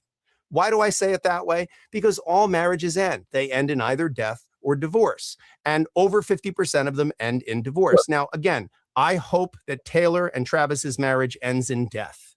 I know that sounds like a weird ass thing to say. I don't mean ill will to either of them. I hope they live happily ever after, the two of them happily married. I hope they execute their prenuptial agreement, put it in a safe somewhere, and then 30 years from now, they turn around and go, oh, look at this piece of paper that we never needed because we lived happily ever after and there was never a need for it. And our marriage ends in death, preferably simultaneously at the age of 105 years old in their sleep peacefully. That's what I wish for both of them. Consider that my wedding gift to them. But a prenuptial agreement is an incredibly important piece of paper for any couple. It doesn't have to be billionaires like Taylor Swift or 100 millionaires like Travis. It can be for anybody, even people who are on the come up. Well, some people want to get married, though, Caveman 79. Some people want to get married, bro. And what I tell people always is that every single marriage has a prenup. It's either a prenup that was drafted by the state legislature of the state in which you reside, or the two people who love each other more than the other 8 billion other options in the world. Now, listen, I can't make decisions for all of you out there, but have you ever been to the DMV? If you've been to the DMV, have you ever looked around the DMV and thought, oh yeah, these people should be in charge of everything. They should be in charge of making the rules for my relationship in the event that anything breaks up between me and my spouse? I guarantee you didn't feel that way. And ultimately, if you let the prenup that's drafted by the government, the default, okay, govern your respective rights and obligations in the event of divorce, you are putting a colossal amount of faith in the state legislature. Now, look, whether you're on the left, on the right, or somewhere in the middle, you probably would agree that politicians are not the people that should be making rules that govern your most intimate relationship. So in that case, that's why a prenuptial agreement makes sense for pretty much everybody. So is it different when you have a low net worth or high net worth individual? Not really. The nuts and bolts of a prenuptial agreement are essentially the same, because what you're doing is creating categories of assets. The simplest kind of prenup is what I talk about in my book in a chapter called Yours, Mine, and Ours, a Financial System That Works. That basically says, hey, if it's in my name, whether it's an asset or a liability, I keep it.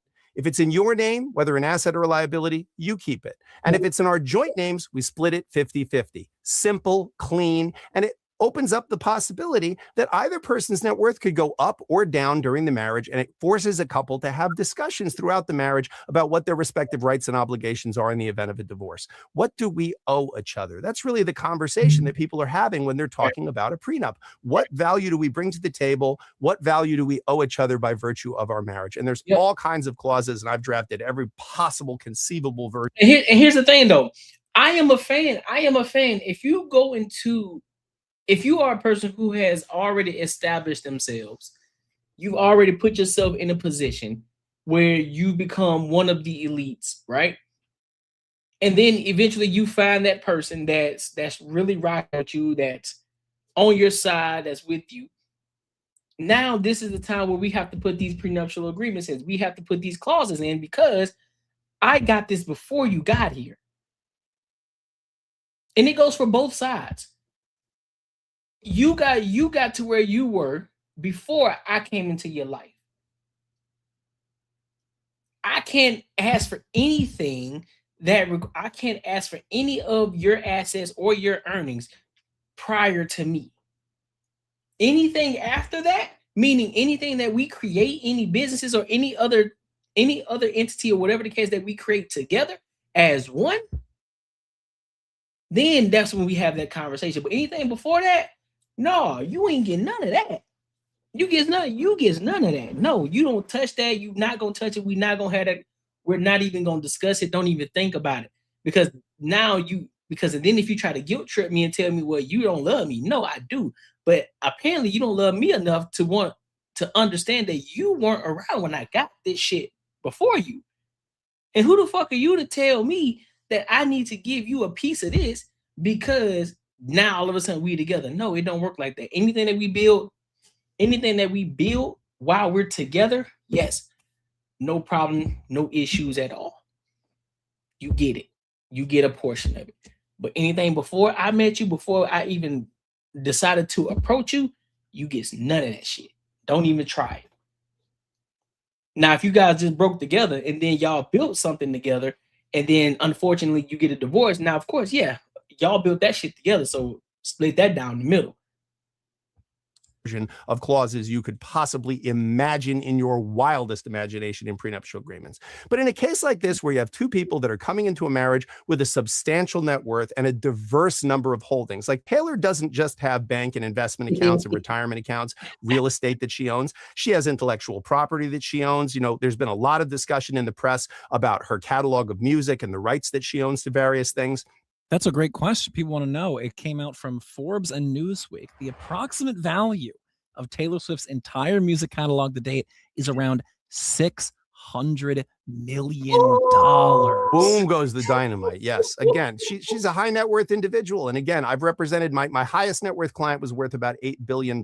And when people have that level of assets, the diversity of their holdings are amazing. And they don't just hold assets in their name. They hold assets that are held. Listen, this is just like content creation, bro. Listen, we building an entire catalog with the Courtnee Edgar Show. We building an entire catalog. This shit gonna be worth millions one day. You hear me? God damn, 600 mil. Man, I wish a motherfucker would talk about some. Oh well, you deserve. Well, I deserve it, bitch. You weren't here with me. I don't know you. I don't know you. I didn't know you nowhere near. No, you don't get none of this. You weren't here with me. No. Now, if you were here with me, absolutely. Hey, listen, you get a piece of this pie because you had to do other stuff while I was in here focusing on building this thing up. So yes, of course, you're gonna get a piece of this. That's not a negotiation. That's not a question. You're gonna get a piece of that. Don't trip. But if you weren't here, nah, pimping. In trust, and the trusts own LLCs, and the LLCs own real estate, and the LLCs pay the expenses of the trust in what's called an intentionally defective grant or trust, and they bequest things to their great-grandchildren that haven't been born yet, all to avoid paying taxes and to preserve generational wealth. So when that happens, it makes lots of sense for the purposes of trust and estates law, tax avoidance, and wealth preservation, but it makes divorce messy, like crazy messy, like the reason I can afford a Rolex kind of messy. So trust me when I say anybody with a brain in their head and over $1,000 in the bank, it makes a whole lot of sense for you to take the couple of minutes to call a lawyer and to schedule a consultation and have a prenup, or even go to trustedprenup.com, shameless plug, and see if we can help you with putting together a prenuptial agreement. And this is a low cost item, okay? Drafting a prenuptial agreement costs a fraction of even what the retainer for a divorce would cost. So that's just the amount of money that we get at the beginning that we usually exceed through the course of a divorce. So a prenup is the best money you could spend. And I have to tell you, if everybody... Man, what you say, listen, man, I'm telling you, I know she got paper. Oh, let me see some, bro. Because, man, wait a minute.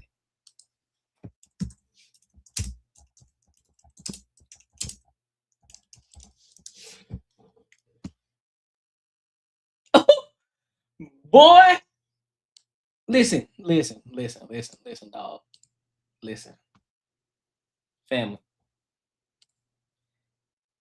As of 2025, Taylor Swift's net worth is estimated to be between 1.6 and 2.1 billion dollars. Billion.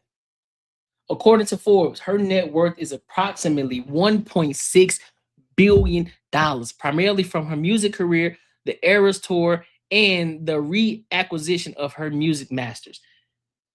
Ooh-wee.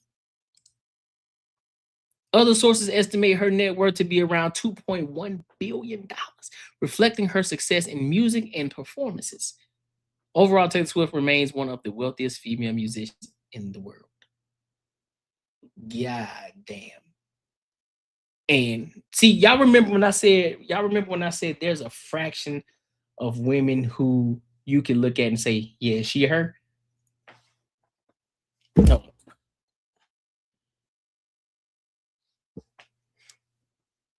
She her, bro. She her. That's when you say, give me a definition, show me a person that you would look at and say, oh yeah, she her. Taylor Swift. Yes, 1000%. She is her, dog. And mind you, facts, K-Man, she definitely paid. And here's the thing. Because that video didn't age well. Y'all remember Travis Kelce's ex? The shorty who was like, look at me. Do it look like I'm the kind of woman that goes 50-50? Listen, baby girl. If you ain't 2.1 billion in assets, you don't need to be talking. Mind you, Travis Kelce made more than his ex on top of it. And you talking about you don't deserve, talking about, dude, does it look like what you deserve? Bitch. Let me see. And here's the thing. Here's the thing. I guarantee you. Let me see. Travis.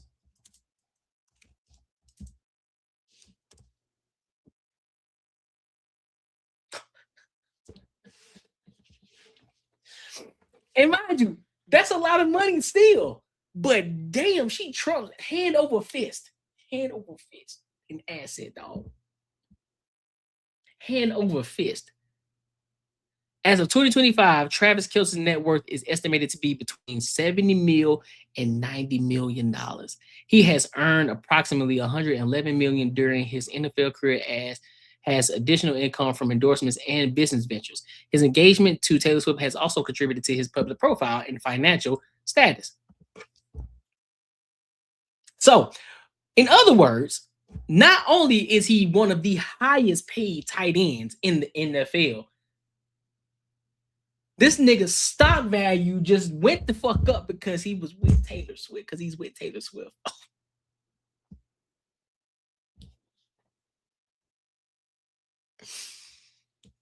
That's what we call an upgrade. That's what we call an upgrade, because it don't look like because here's the thing. He got his money already. He ain't chasing the money. He got his shit. Nigga, 90 million, approximately $111 million. Dog, do y'all understand? 90 million. That's a lot of fucking money. And then to have assets, and then your shorty, she got assets of $1.2 billion. Mind you, you can buy the same shit at $90 million that your shorty who has assets of 1.2 billion, y'all can pretty much buy the same shit. So it really ain't a means of, oh, I make more money than you and this, that, and the third. No, nigga, I can buy the same shit you buy.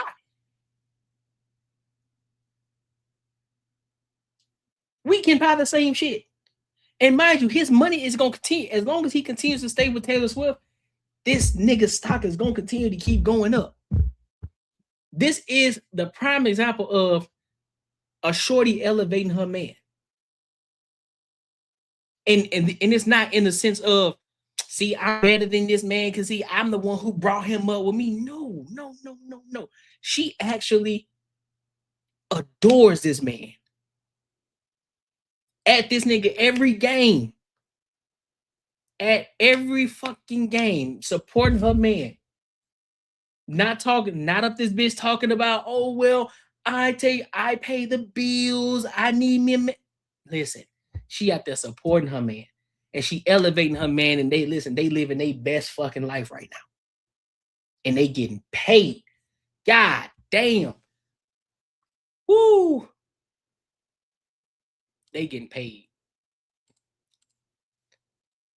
In the world, when they got married, got themselves a prenup, I'd have to get a real job. So trust me, divorce lawyers, we hate prenups generally. And those of us like me who are prenup evangelists, it's not for our self-interest. It really is because we've seen how chaotic things can go if you don't have a prenuptial agreement. Look, Taylor Swift has established herself not only as a singer, songwriter, musician, but as a shrewd business person, an intelligent business person, and a woman who understands how to negotiate, how to leverage her value the proper way. She is smart. And I would 99.9% guarantee there were already prenuptial discussions on the table before the two of them ever posted their engagement photos, because these are two smart people with lots to lose. And again, I don't think you should look at it as this is anything unromantic. If anything, I think there's something really romantic about prenuptial agreements insofar as it shows that you're two people that can have a meaningful discussion about, hey, what if this marriage ends? What if I hurt you or you hurt me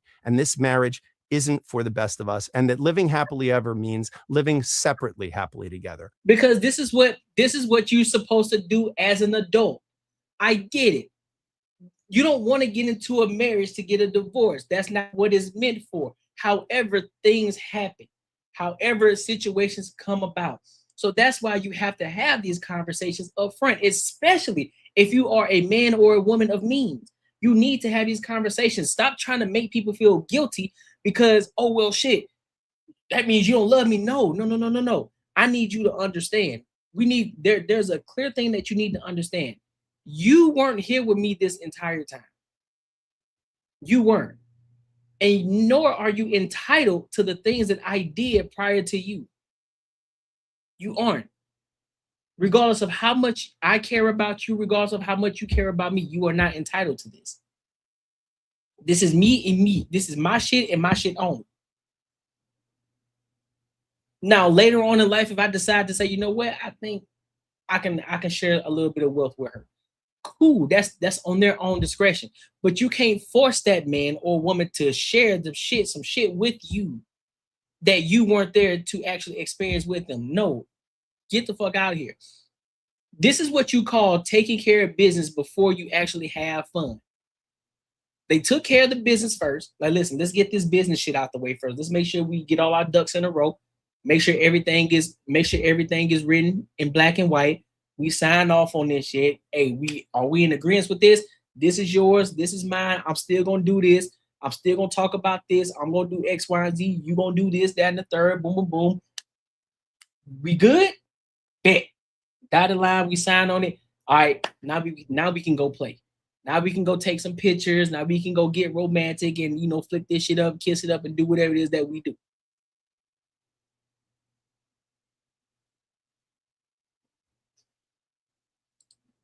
A prenup isn't for the woman you love. It's for the second one. It's for the scorned woman that wants to leave you later in life. Facts.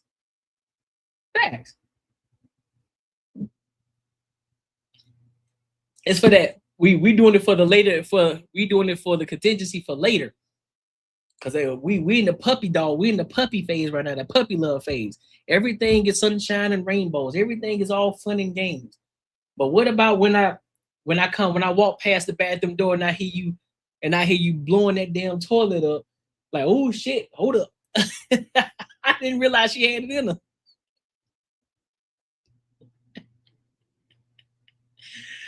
Well, little shit start to annoy you. You know what I'm saying? When other things aren't going right, when your attitude, you post, it could be a lot of different things, bro. You done put on too much weight now, and you ain't as ambitious as you once were. You done got lazy. You done got complacent. You ain't doing the things that you used to do. You ain't giving the box no more like you used to. It can be many different things. It ain't the same. You ain't doing things that you were doing when we first started dating. Or I'm continuing to elevate and you good where you at, so we growing apart. It's not that I don't love you, but we on two different angles, two different levels. I'm trying to bring you up with me, but you ain't going nowhere. You good where you at. So I can't, it's only so much I can do. So now we just grew apart. No harm, no foul. We already know what we gonna be giving each other. We good. I gotta get away. So yeah, it's for the aftermath. It's for later. It's for down the road. It's for down the road when you feeling some type of way. Just remember, there's contingencies in place, so you ain't finna try to get me. What do we owe each other? The best time to figure that out is when you're getting along, when you just got engaged and there's an abundance of optimism and care that you have for each other. There's a line from a Prince song off the album Sign of the Times called If I Was Your Girlfriend. And Prince sings to the woman who he's singing to in the song, would you run to me if somebody hurt you, even if that somebody was me? And that's really what a prenuptial agreement's about. It's saying, hey, look, we love each other. We love each other more than the other 8 billion other options in the world. Yep. If one of us hurt the other and this marriage had to end in something other than death, what do we owe each other? And how do we make sure that both people feel safe in this marriage? Look, yep. Travis Kelce, Taylor Swift both have enough money to stop working now and live the rest of their lives incredibly comfortably. Facts. But I have no doubt these are two people who will continue to be very successful financially. So it Facts. makes a lot of sense for the two of them to take the time to put together an intelligent prenuptial agreement that governs their respective rights and obligations. It's a rule set. And if anybody understands a rule set, it's Travis Kelce, who's been playing a game that has complicated rules for a really long time, and Taylor Swift, who successfully navigated an industry that is filled with sharks and negotiators and lawyers, and she's done it in a way that put her out on top of the music food chain. So this should be a no-brainer for Travis and Taylor. So have you seen in your experience that prenups, when we're getting into this kind of wealth, you work with high net worth clients, that it seems like the prenup as it stands right now is kind of, they utilize it, the really, really wealthy utilize it, but the average person, it hasn't really gotten to them yet. Would you say that's your experience? What I'll tell you is I've been doing this 25 years, and in the last 10 years, and in the last 5 years in particular, I have seen a dramatic rise in the number of people that have prenuptial agreements.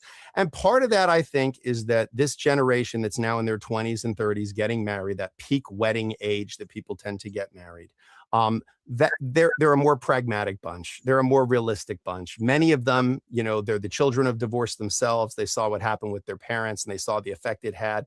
When I was growing up as a kid in Catholic school, there was like one kid who we were like, his parents are divorced. Everybody else, parents were married, miserably married, a ton of them, but many of them remained married. And so generationally, this generation that's getting engaged now, they are much quicker to have intelligent conversations, pragmatic conversations about divorce. And the best time to get a prenuptial agreement actually is when you're on the come up, because the truth is, the best thing you could have when you're doing a prenuptial agreement is a crystal ball that's going to tell you what your future is, because the person who seems up right now could be down in 5 years, or 10 years, or 20 years. And a prenuptial agreement is binding throughout the duration of your marriage. But a major thing that people forget and don't realize is that you can modify your prenuptial agreement by mutual agreement as time passes. So just like you do your will, and then maybe 5 years later, you redo your will because you're not talking to the person who you'd left, certain things to anymore. And now you want to give money to this charity instead of that charity. Same thing can be done with a prenup where, okay, now we bought a vacation home. Let's amend our prenup to include something different. And you can do that when two people jointly agree, hey, it's time to make modifications of our prenups. If somebody said to me, I'm thinking about getting married, when should I have a prenup? I'd say early and often. There's no reason not to amend your prenuptial agreement because, again, it's a contract between two people that in good faith are having a discussion about what their respective asset profiles are during the marriage and potentially after the marriage if it ends in divorce or separation.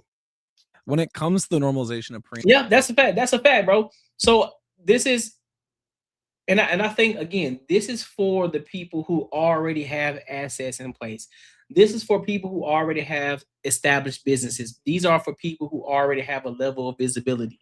This is for people who already have the type of money and the type of assets already set.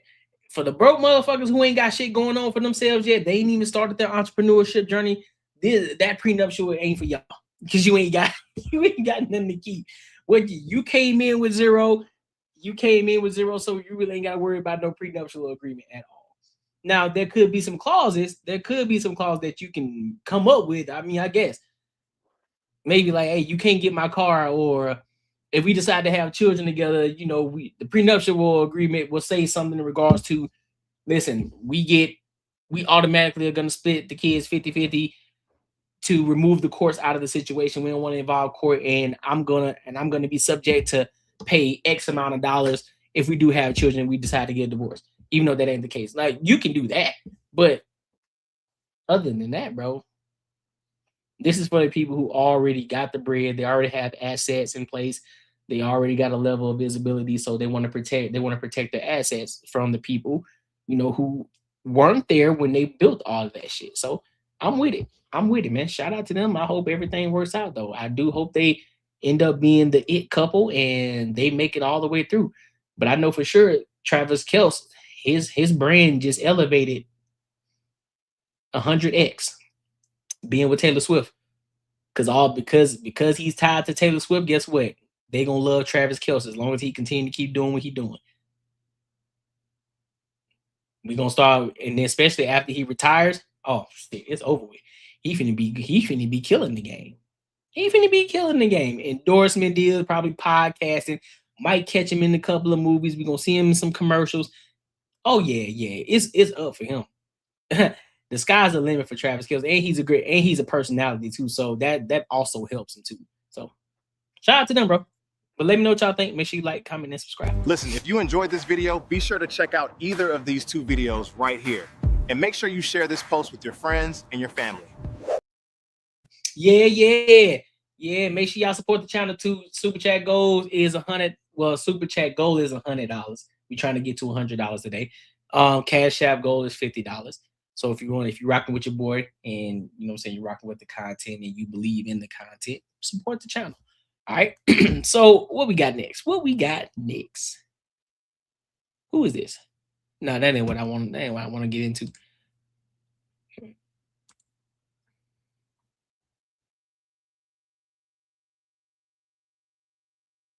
All right. That's what we want to get into. So yo, did y'all see that fight with Ray J and Super Hot Fire? Did y'all see that? Did y'all see that video? Did y'all see that entire thing?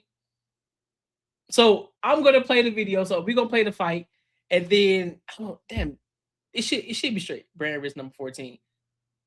I think it should be good. It shouldn't strike me nothing like that if I play it. But we're gonna play it, and then we'll give our thoughts and our opinions on it. So let's rock out.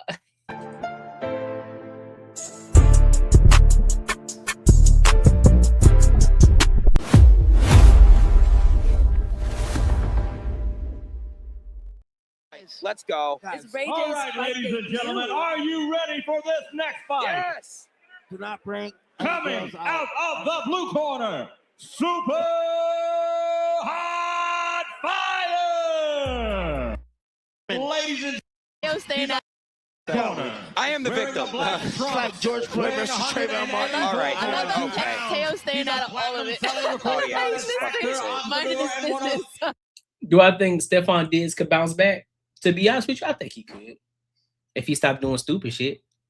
I think he can bounce back. But the way that he be moving, bro, I don't know.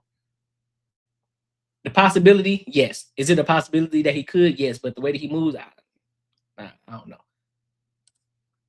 Entertainment's most recognizable name, coming all the way from Carson, California. Yo, Armin, ladies and you're a gentlemen, legend, the bro. one, the only. Am I Dick Rider right now? I'm not Dick Rider. I'm a big fan of you, Islam, Chimaev. Big fans of like the Dagestan. I know you're not from Dagestan, but like Marab was here, right? Yeah. I'm just a big fan. Thank you. Have any questions from Red? I had to say that on live so people know I'm like a fan. You gotta come Russia. All the way back. I've been to Russia. I was in Moscow. I was in St. Petersburg. How was Russia? Good. I have so many fans in Russia. All right. When like Russia. Commanders are looking to sign Diggs right now. Oh, word. Yeah, man. Nah, bro. You good. Hell yeah. Ask away. In the United States. All right, guys, come on, lock down the fight. Two black guys, usual. I can't believe I'm seeing this right now. This is awesome. Let's go. Ready? Fuck that nigga. Hey, don't blink. That's all I can say. Yo, Ray J, he took shit about Kim Kardashian. Oh, wait a minute. Hold on. Oh, shit. Wait, Ray J, wait, what? What the is that? What the is that? That's how he was on. I have one. Bro, what is he doing? What is Super Hot We doing? can be best friends. What is he doing? He's running. Why? If I had one wish.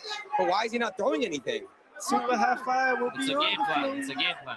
What's the game plan? Not throwing any punches? He's doing an LA Fitness technique. LA Fitness technique. Wait, didn't he get in his last fight? Didn't he get knocked out? Who? Super? No. No. Why is Super not throwing anything? No, it was a controversial loss. Apparently, a lot of people got upset.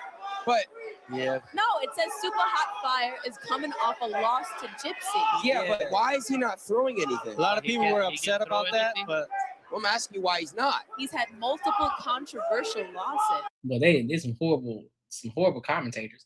Why is he not throwing any punches? Damn, bro, the fight just started. Relax. yeah, exactly. Yo, Aiden, I think Kanye is here, to be honest. I saw the impersonator. Oh, that's the impersonator. Bro, he's not throwing anything. Maybe Super High is just waiting for him to gas out. But why isn't he throwing a punch? Yeah, No, he will stop saying why is he throwing a punch and I shut bet the it fuck on up. Super Hot Fire. Call FBI. What is happening? Well, bro, he's not throwing anything. I swear to God, I bet on Super Hot Fire. Call the FBI. This guy has. Why is he not throwing a punch, Jordan? He's going to jail. Wait, can he fight? Can he actually fight this? Yeah. Yes, he can. He's a great I fighter. just want to make guess him out. It looks like he can't fight. So I know this is MMA, but What it was is a he doing? boxer named Willie Pep back in like the 40s or 50s. Yeah. In the 1940s, 50s, he actually won a round without throwing a punch. Super, what are you doing? Yeah. Who? Willie Pep. Yeah, I was during the slavery time, and they're not. No, but he was a white guy too. Oh, sorry. Yeah, I think like Italian dude. Are you trying to bring back segregation, Aiden? No, I'm trying to figure out why he's not throwing a punch. I could be wrong with my facts, but I know Willie Pep won around. I know he won around. good? Yeah, he really does fight good. He knows how to fight, and he's been training. That's why I'm really weirded out right now. Yeah, Aiden, who do you think win in a fight, me or Super Hot Fire? I don't know. Super Hot's a good fighter, guys. I don't know why he's not throwing anything right now. By the look of it, I feel like he hasn't beat anyone. No, he's actually a good fighter. Yo, I don't know why he's not throwing a Nina, punch. who do you think win in a fight, me or Armin? You know. All right, I got it. Super Hot look like he just playing. That's So like why? saying, Why are you playing with your Danny, food? that's like saying who would win in a rap battle, me or Nicki Minaj? Yeah, definitely you. No, there's no way. 10 seconds. Yeah, knock this thing out, please. So I guess he's just Good playing. jabs by Ray J though. Yeah, probably the next round. Man, he missing every one of the What's he bitches. doing? He's acting shit out the way he is. Aiden, if Super Hot Fire doesn't show anything in this fight, is there a chance that we see him again? Fuck no. Oh man. I'm upset because I don't like what I'm seeing here. I don't know. He's gonna work next round. Yeah, Aiden, are you making these girls? She just, And they got bitches twerking in No, their house. that's up to him. does he have a corner? Or is she his corner? Aiden, what the is going on? I have guys. He's like, Bro, what the fuck is this Filming shit, in the bro? ring. He's with somebody. What is happening? FaceTiming. I feel sexually assaulted right now. What is happening? You know He's that? FaceTiming with somebody. Remember when you were wrestling Shara and Yeah. Laura had the phone? Yeah, That's sick. exactly what's happening. Is people clipping this? Because this is something. Why is he on FaceTime in the ring? What the is going on? Bro, he's No, he's wild, gonna bro. knock What's him going on? You think so? Yeah, it was a game. Armin, I put So he's playing games. $5 bet. $5. I got a Super Fire. Who you got? I got the light. Oh, he's. Yeah. Oh, okay. There it is. Oh, there it is. Oh shit. Okay. All right, you owe me. So he was fucking around. right, left. Okay. So he was just talking. Okay. Oh, wow. He was playing. I told you. Yeah, I think he's doing this for like check. Oh! I felt it.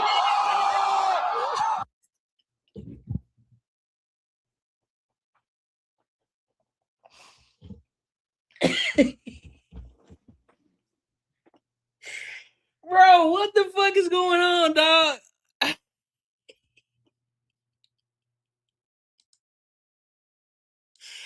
He caught a couple of punches, bro. He was over with already. Bro, what is going on, bro? Who you got? I got the light. Oh, he's. Yeah. Oh, okay. There it is. Oh, there it is. Oh shit. Okay. All right, you owe me. So he was fucking around. right, left. Okay. So he was just talking. Okay. Oh, wow. He was playing. I told you. Yeah, I think he's doing this for like check. Oh! I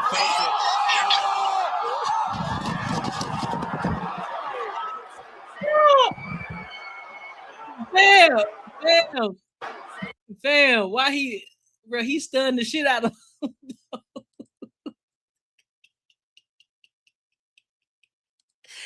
He stunned the shit out of him. Yeah, I think he's You see the right? He come to right. doing this for like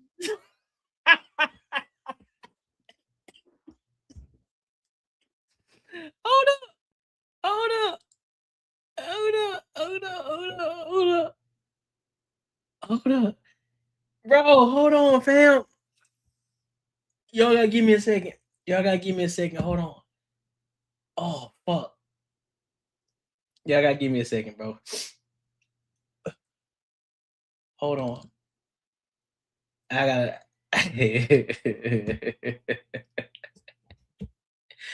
You gotta give me a second. You gotta give me a second. Hold on. Oh my God.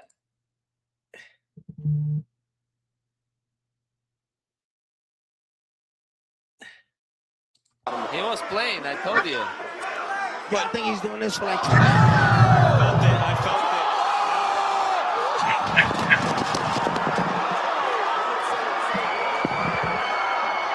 Boy, you let that nigga have it, boy.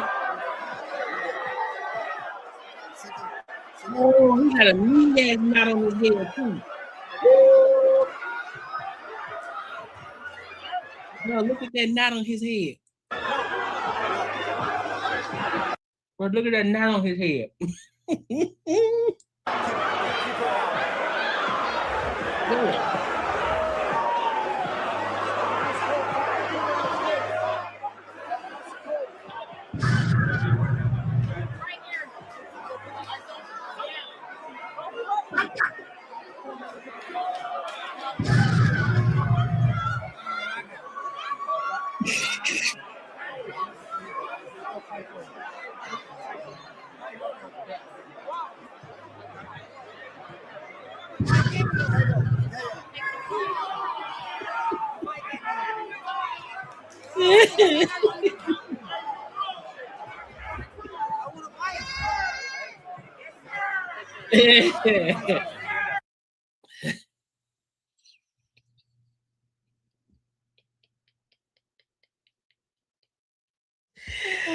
Oh my God, bro. You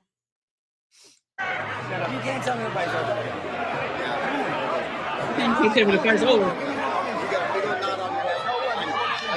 Come back and fight again. Hey, line up. Come back and fight again.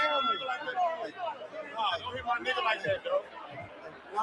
Hey, be good. Be good. Be good. Hey, be good. Be good. All right, be good. Be good. Hey, no, be good. Be good. Willie lump. Hey, super. Hey. Be good. Ladies and gentlemen, 26 seconds of the second round. Super Hot Fire!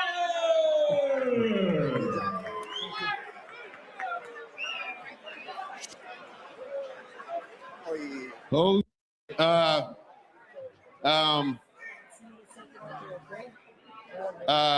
right? Is Ray J? I ain't gonna lie, Ray J, you got a good ass haircut too, though, bro.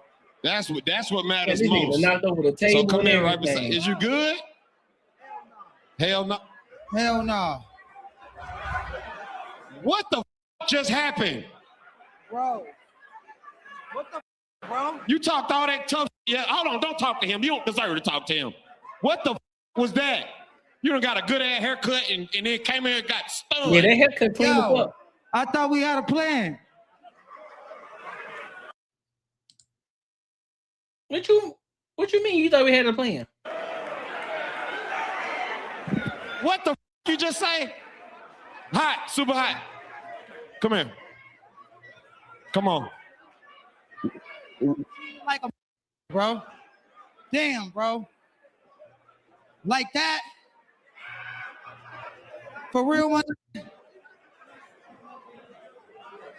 That's janky as What do you mean by that? Say what you gotta say, man. I don't want to say too much because I don't want to get nobody in trouble, but damn, we took a L tonight. No, we didn't take. Your ass was over here. You want me to show you what you did?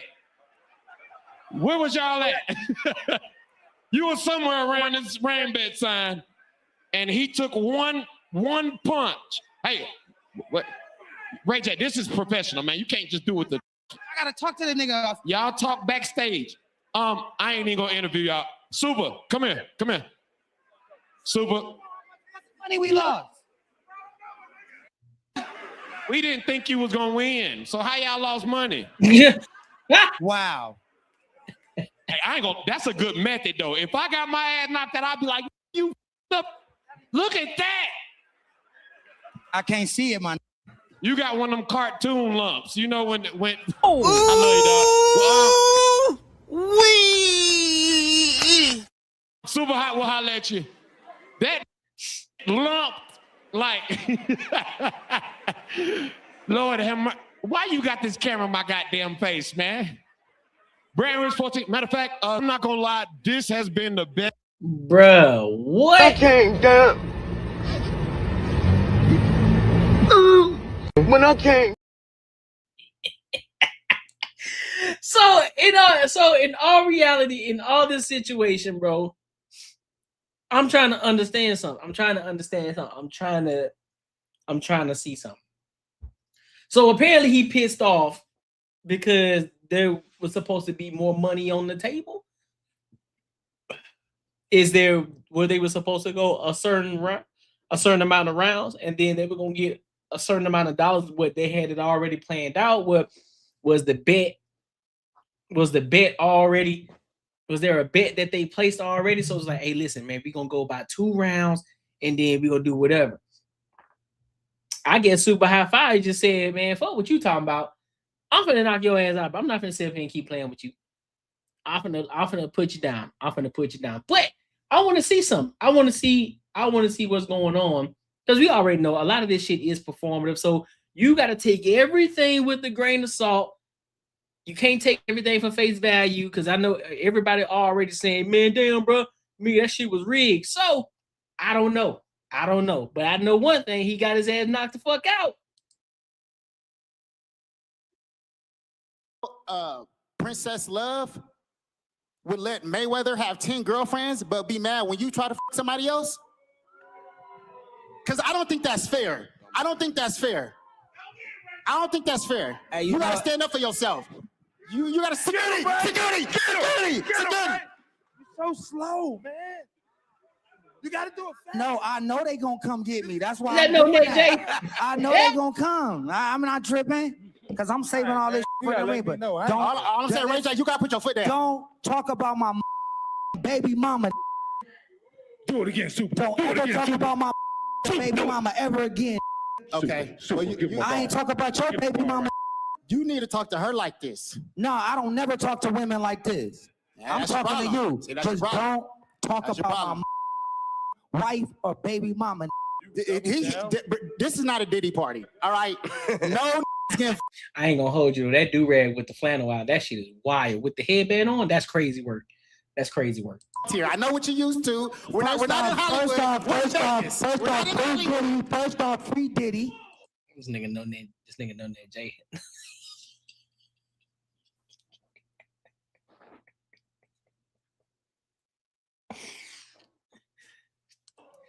First off, free Diddy. Yeah, that's free. And then it wasn't.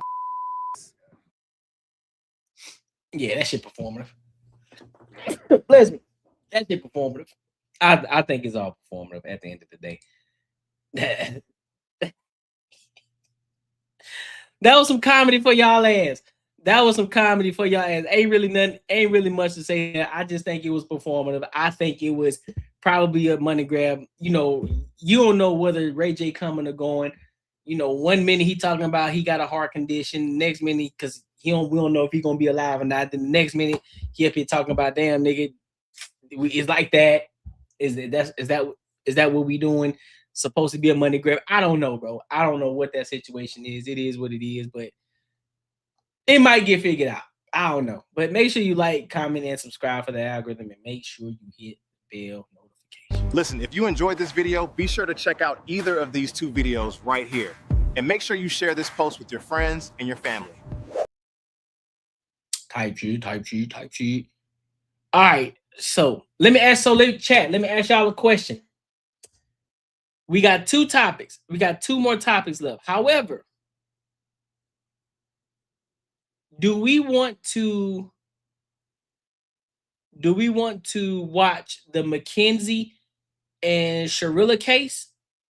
You remember the teenage girl who ended up unaliving her, I guess her boyfriend and the friend that was in the backseat by just driving their vehicle off, and apparently she the one that still lived? Or do y'all want to do a Kendra G topic? So we got a true crime topic and we got a Kendra G topic. Which one do y'all want to do? Y'all want to do true crime? You know what? Fuck it. I'm gonna answer for y'all. Let's do true crime. I wanna talk about this.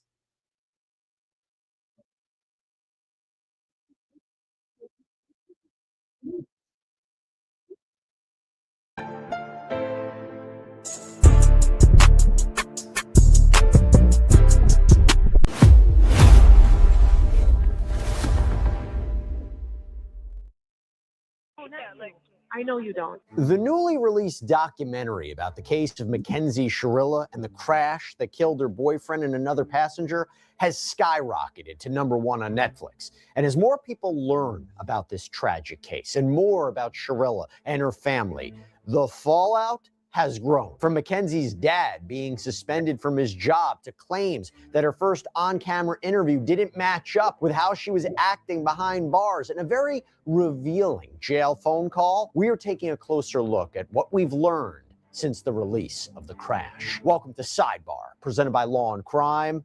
I'm Jesse Weber. Hell on wheels. That is what then 17-year-old Mackenzie Shirilla was called back in 2022 when investigators say she intentionally drove a car into the side of a building in Strongsville, Ohio, killing her boyfriend, 20-year-old Dominic Russo, and his friend, 19-year-old Davian Flanagan. And before I even get into what is happening right now with this Netflix documentary and the fallout, the reaction, the criticism, the blowback from what Shirilla was saying on tape, I just got to put all of this into context for you, okay? So crash reports that were submitted by experts revealed that Shirilla was going nearly 100 miles per hour with no sign of braking when she slammed the car into a brick wall. The Toyota Camry was seen on several cameras in the area before the crash on July 31st, and one actually caught the moment of impact, and it is just horrifying. Give you an idea of this, a 911 call from a passerby came into dispatch at around 6 a.m. Take a listen. There's a car that's smashed up against the building. I didn't go up to it because I was on my motorcycle. I didn't know if I'd get stuck, but they ran the curb. I can see they smashed the sign and hit the building. The car's crashed. What law enforcement saw when they got to that scene was awful. Radio. This car's split in two.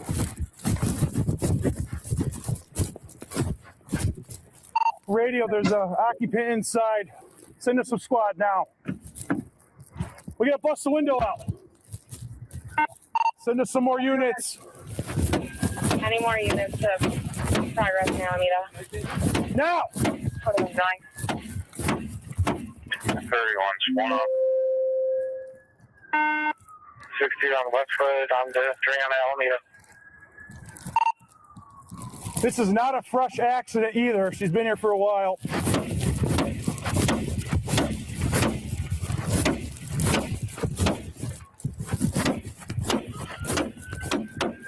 And now,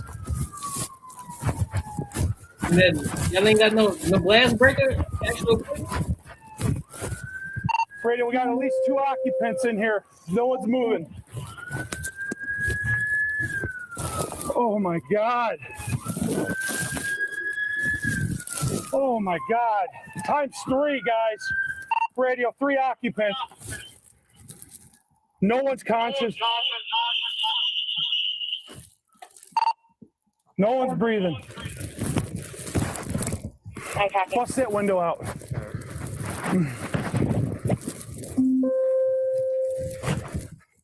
Rookie.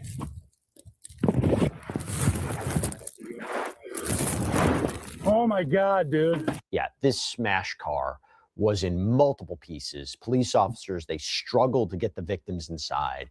According to police reports, debris was scattered in a 70-foot radius. There was a piece of the car that was even found on the roof of the building that Shirilla hit. Now, Dominic and Davian, they were You lying to me? dead in the car. You lying? But Shirilla, she somehow survived this impact, this crash, and she was, life flighted to a hospital with very serious injuries. Dave, what did they tell you? Nothing. Okay, she was life flighted here. Yeah, I wouldn't know that. Okay. No. You want to sit down? Wait, say this. Progress in Alameda, car into a building. 2 are deceased in the vehicle. Daughter's driving. Who died? I don't know whether, but there's one that we don't know. His name's Jacob. Does anyone know Jacob? Dom? No, stop. Let him talk. Guys, I know, we've been dealing with this. Your daughter's okay. She's talking to us. I talked to her, okay? Your daughter's alive. So an officer then speaks with Shrilla's parents that are in the hospital waiting room, letting them know the information that they had so far. And then this officer goes back to speak with them again after getting more details about what investigators found at the scene. Now, to clarify, at the time, the officers believed that Dominic was someone named Jacob, so you might see a little bit of confusion there, but take a listen. Oh, God, help me. All right, I got to talk to you one more time. Just to let you know where we stand as a police department, okay? Where we stand today, okay? Full transparency here. There's drugs in the car. She had a bag of mushrooms on her and a scale. Full transparency, guys. I'm sorry, I'm ripping the Band-Aid off, okay? Drugs in the car. It's a mess, okay? We're not going to do anything with the blood draw or anything here, but it will probably be subpoenaed, just so you guys know. They're going to subpoena for a blood draw for the sample. Okay. Since she's unconscious, I really will. If you guys could talk, if she wakes up, we need the name of that passenger. Okay. Wait, you don't know what it is? We don't. All I know is his name is Jacob. That's it. Yeah. She was driving, one in the back seat, and Jacob was in the front. Davion in the back.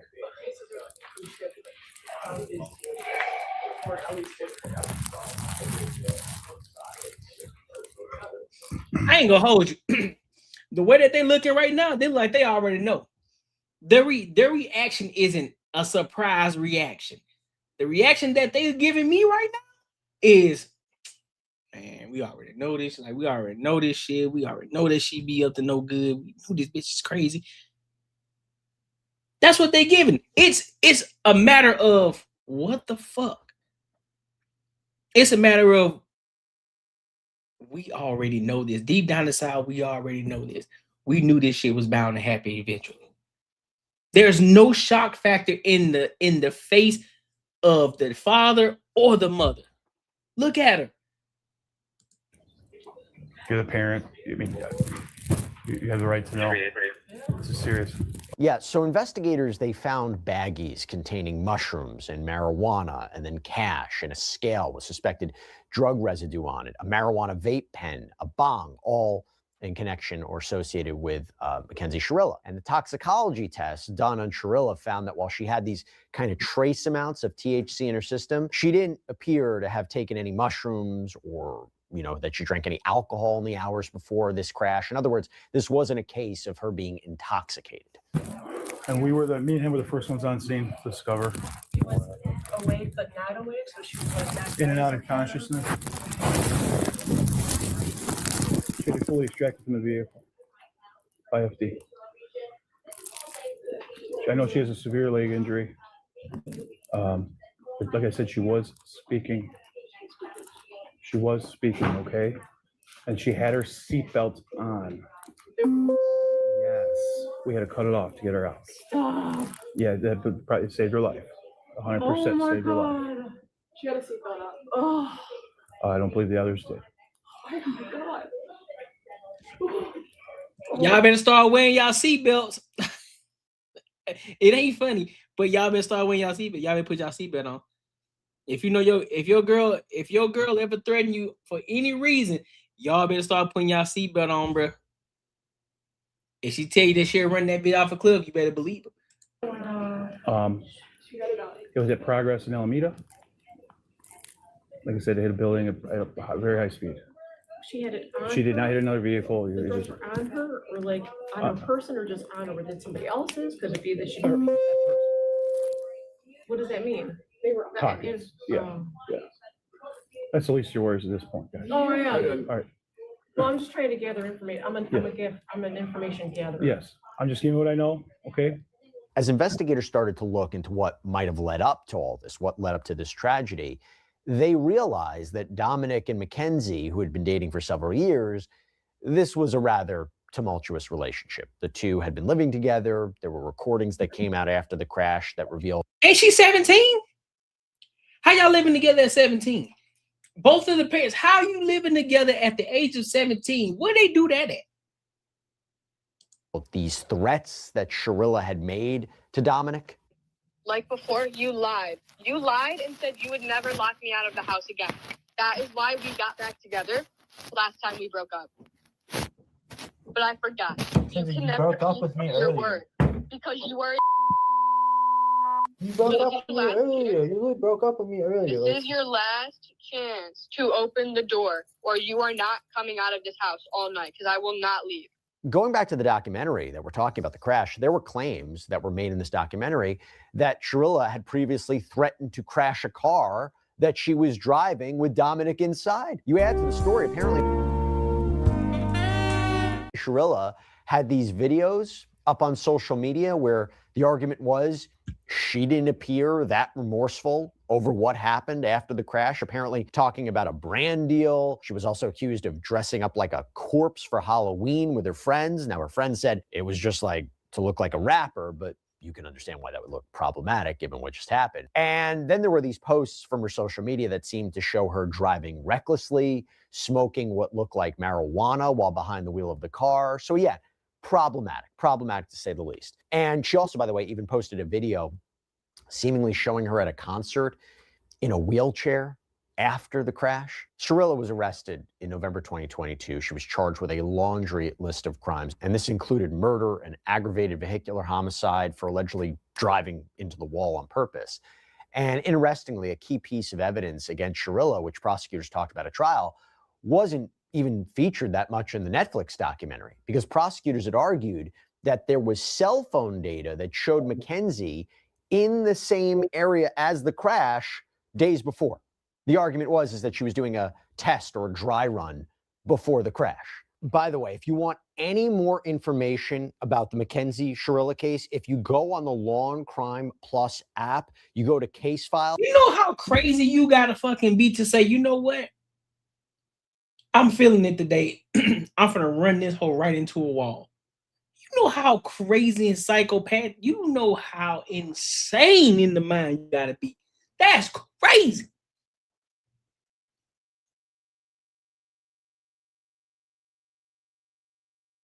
Dog. We have everything that you would need to know about that case up there. So I encourage everybody to go check it out. Again, Law & Crime Plus. Now, to be clear, Sharilla and her family have always maintained her innocence, saying she had some sort of medical episode, a medical condition that could cause her to black out, specifically POTS. We know that this is a condition that can cause dizziness, fainting. And while that was her defense at trial, by the way, Sharilla did. That's cap, because I heard through the grapevine, POTS, you don't just it only happens when you are doing something, when you are active, when you're doing something like when you're moving around, when you're doing something that's active. That's when POTS takes place. When you're just sitting down driving a vehicle. Now, mind you, to add context, they did have drugs in the vehicle. So that could trigger it. I don't know. I've never had it before. I don't know anybody who does, but that's what I heard through the grapevine. You ain't finna get POTS. That shit ain't, you're not gonna have an episode while you're sitting there driving the car. Let me see. Let's look something up real quick. Let me see.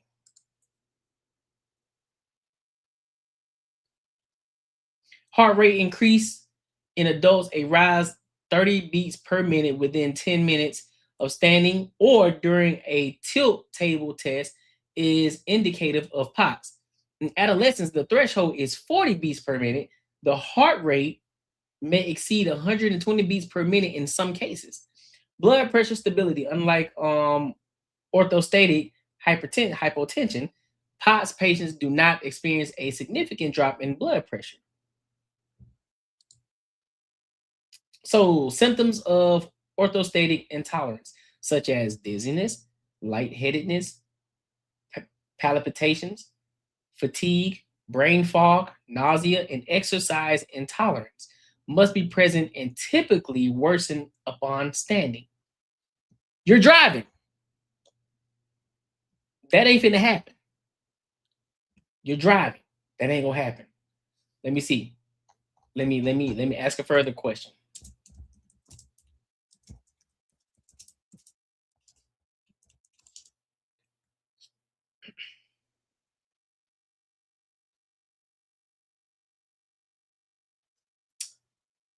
Where we at? Okay.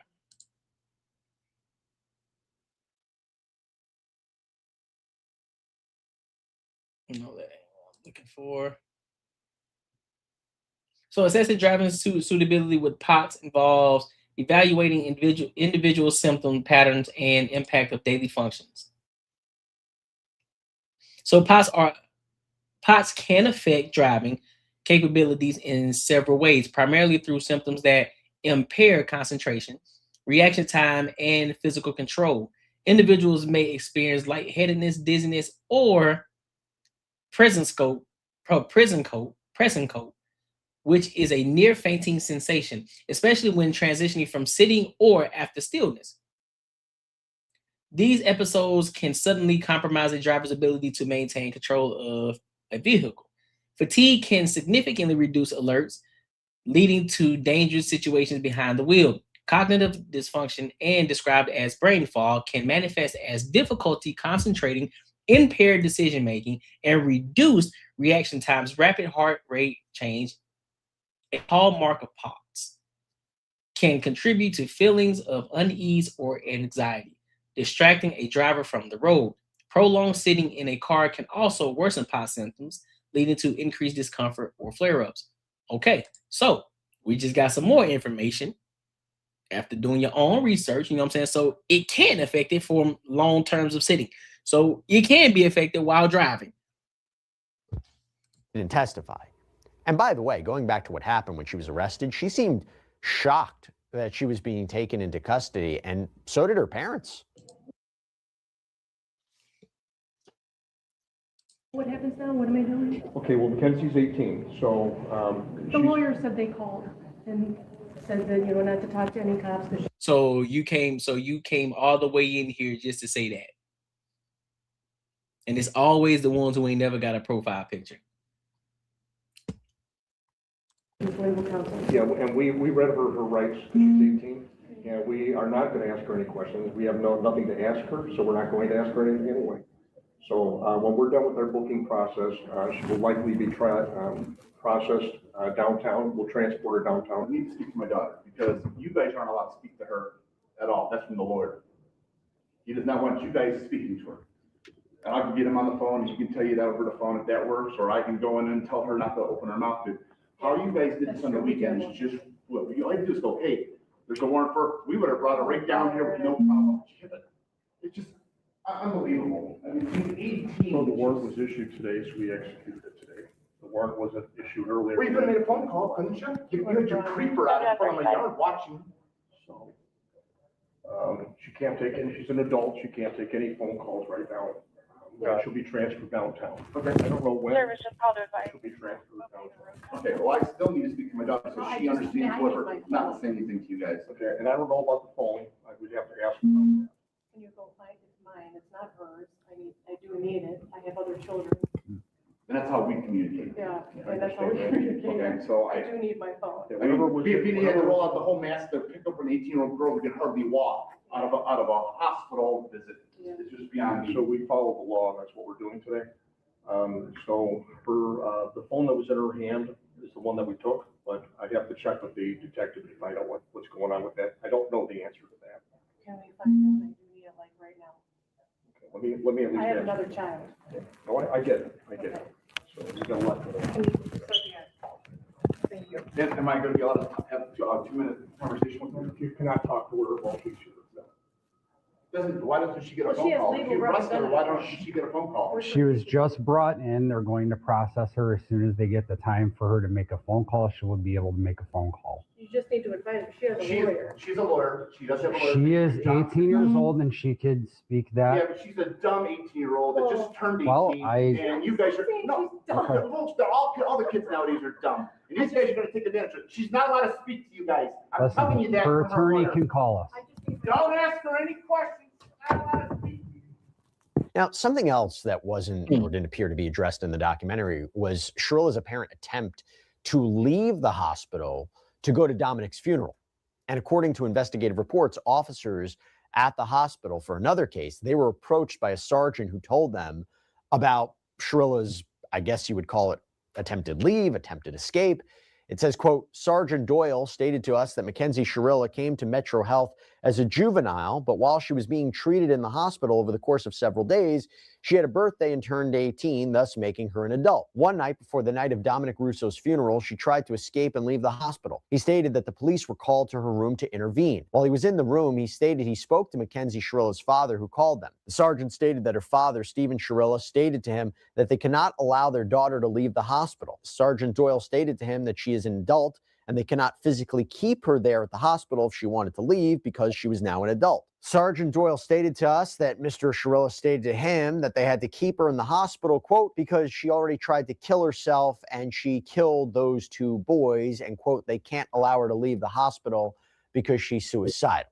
Now, that is really interesting because there had been speculation that Mackenzie Sharilla was trying to end her own life when she crashed the car but survived. That's but that crazy. information came to police kind of secondhand. So they interviewed Sergeant Doyle to set the record straight. And as it turns out, some of the details kind of got muddled during this, game of law enforcement telephone. So take a look. We're dispatched to Mackenzie Sharilla's room. Can you tell me about that day? So we were dispatched up to the room for a disturbance. Once we arrived up on the room, she was upset that with her dad. So I was in the room with her and her dad. And if I recall correctly, her mom was in the room too. He asked the dad to step out. He was hysterical, crying, just all upset about his daughter, and so then we're trying to calm him down, and he's like, you guys probably know who I am, and you probably saw it all on the news and stuff like that. So.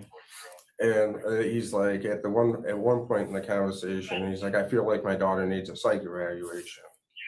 And he's like, because she's not, thinking clearly, and blah blah blah. I'll be honest, I was backing off. He's like, he's struggling. What he Get said, it out, my boy. I don't recall every word that he said. He was pretty hysterical. He was pretty upset. And we sat him at the waiting room down the hall, and that was she was upset with her dad because she wanted to leave to go to the funerals, and I guess they got in some kind of argument about it, and that was it. Yeah. Any insinuation or any statements that the dad made about his daughter being suicidal today or in the past? No, he just, the only thing that I can recall on is he just made that comment. I feel like she needs a psych evaluation, because she's not thinking clearly. Okay. What that means, okay. Yeah. So it's open for interpretation, basically. He did not kind of go on to explain. And I said, did you guys ever charge that, charge out the, female yet from that crash? And he said, and the one guy's like, no, not yet. Kind of saying hey, it's coming soon. So I said, yeah, we had a little interaction with the dad. I said, and I pretty much told them the same thing I told you. But at the end of it, I said, I'm like, oh, I said I heard that she intentionally did it. Meaning I heard that she intentionally did it through another law enforcement source. Gotcha. So okay. So at no point was it that you heard it from Sharilla's dad? No. Okay. Can I ask who you heard it from? I was at a party and there was a bunch of cops there, and it was a third party. Okay. Was it SPD officers? No, it was another officer that knew. It was a kind of third party. Third party, so just cops chopping it up. Yeah. Okay. And so at no point in your conversation, just to be clear, did you say that Mr. Sharilla told you my daughter needs an eval because she tried to kill herself and in the process killed the two boys? any reference to Shirilla killing the two boys? No. Okay. In the end, we know that Mackenzie Shirilla opted for a bench trial. So instead of going to a jury, she went in front of a judge. And so the judge would be the trier of fact here. And the judge saw the argument, saw the evidence, and made a decision. The judge found Mackenzie Shirilla guilty of all 12 counts: murder, felonious assault, aggravated vehicular homicide, drug possession, possessing criminal tools. And Mackenzie Shirilla was sentenced to 2 life terms in prison, served at the same time, with the possibility of parole after 15 years. Now, Shirilla has filed numerous appeals, all of which have reportedly been denied. Her family says they're going to continue their fight to prove her innocence. But you got to go back to this documentary, the Netflix documentary, The Crash. So Shirilla has made certain statements in this documentary from behind bars at the Ohio Reformatory. And the argument is that what she said has, met quite the reaction, seemingly caused quite a stir. Like, for example, where she says in the doc, "I'm not a monster. I'm not saying I'm innocent. I was a driver of a tragedy, but I'm not a murderer." She also said that regarding Dominic, we would have probably been married by now. We argued, we got back together, we broke up, got back together. It was rocky, but it was good. We were in love. And again, she would say she doesn't remember anything from the night of the crash, saying, quote, "I remember turning on the street, and then I'm waking up in the hospital the next day, and my whole life is shattered." Now, we've heard Shirilla speak before about her actions, and we heard it during her sentencing hearing. In case you haven't seen it, take a look. Is there anyone else? I would like Mackenzie to address the court. Mackenzie, you don't have to speak if you don't want to. It's up to you. Okay? You can sit if it's more comfortable, whatever's better for you. The families of Dom and Davion, I'm so deeply sorry. I hope one day you can see I would never let this happen or do it on purpose. I wish I could remember what happened. I'm just so sorry. I'm heartbroken. I love Dom and Davion. We were all friends and Dom was my soulmate. I wish I could take all your pain away, and I'm so sorry. And to my family, thank you for the support and all the love you guys give. Thank you for fighting with me. I love you all so much. I'm done. Thank you. Thank you. By the way, her mom also spoke at sentencing, and this too caused quite a stir. She would never, ever, ever murder the love of her life. Okay? Halloween, for 3 months after the accident, she would only wear his clothes. She would only eat the snacks he ate.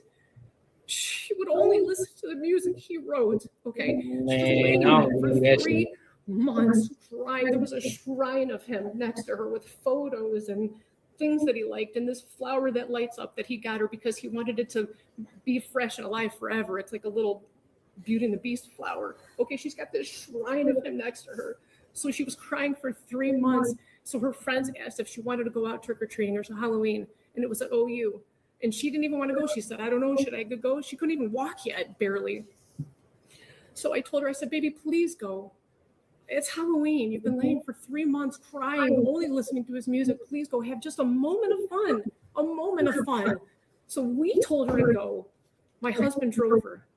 I brought her back home. She just needed a second of fun from losing her whole world, So that was us. We told her to go. And that concert she went to with Dom's cousin, Abby, they picked her up. They brought her there. That was Dom, Mackenzie and Dom and Abby all decided to go to this concert together while they were in the hospital. That was for Dom. Everything she did after the accident was either in honor of him. I blame the parents too. I think they let her get away with a lot. I think the parents let her get away with a lot of shit too. Now, I'm not saying that they need to be convicted or no shit like that, but I do think that a lot of parents, they do miss on important details about their kids, and they aren't as involved with their children.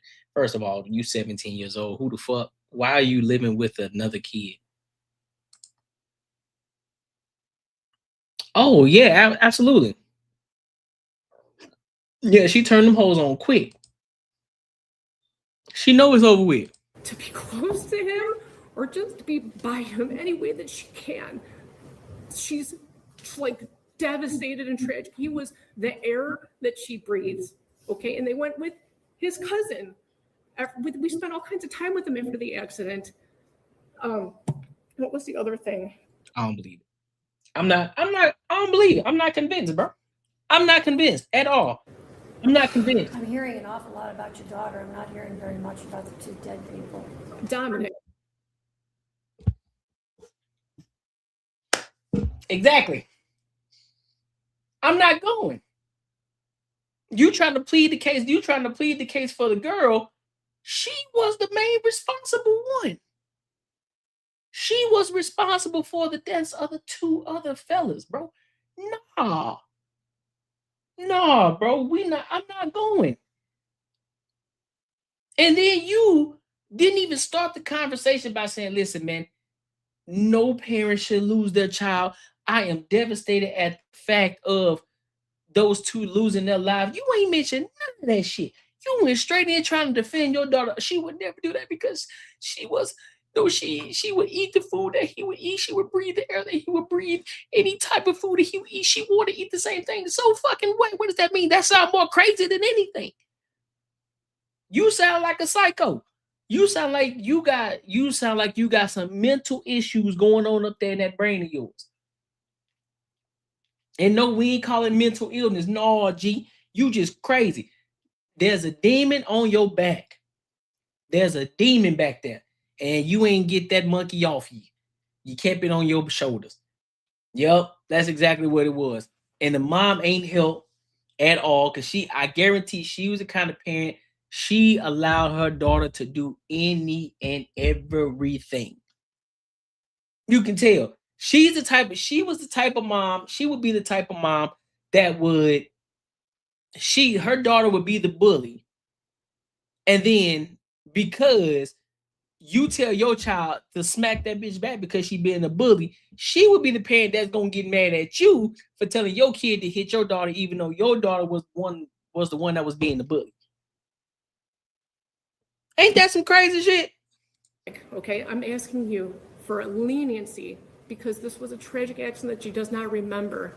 And Davion, he's a new friend. I'm so sorry. What does that mean? His life is worthless? No. God, no, not at all. They all loved each other. They all spent every day together. She ain't helping the case. I don't know. She's not helping the case. She's not helping the case. Sorry? Isn't that part of the problem that they all trusted each other? Isn't that part of? It's not a problem at all. It was wonderful. How they all I guarantee she probably cursed. I guarantee Mackenzie probably cursing her mama out too. I guarantee it. Guarantee it. She looked like the type, bro. Two of them ended up dead. I understand. I understand what it looks like. I'm saying that it was a tragic accident. She would never. Well, we're gonna have to disagree on that. I understand. Right. Yeah. So Shrilla's parents, Natalie. Oh yeah. Her mom ain't helped that at all. She helped make the case that she need to go to jail. She ain't making no better. She did not make that situation any better at all, bro. What the fuck is going on? Oh, let me play a different part. Let me see something else. Oh, that's fucking crazy. That's insane. You've probably seen some of the reactions on social media, right? People are absolutely ripping the doc star Mackenzie Shirilla for her behavior after causing the deadly high-speed crash that killed her boyfriend, 20-year-old Dominic Russo, and his friend, 19-year-old Davian Flanagan. Now, Mackenzie, who was just 17 when she drove that car into a brick wall, was found guilty. Bro, look at that fucking car, bro.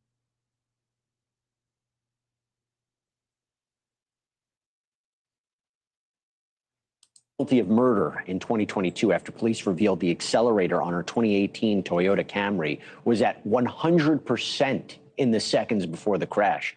And some viewers are saying that Mackenzie's remorse in the doc was all just for show.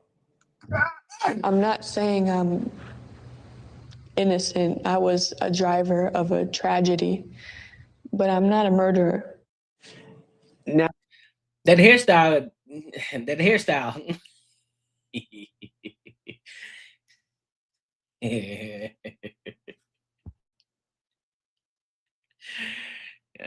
She might be hanging around a certain group of people in that bitch.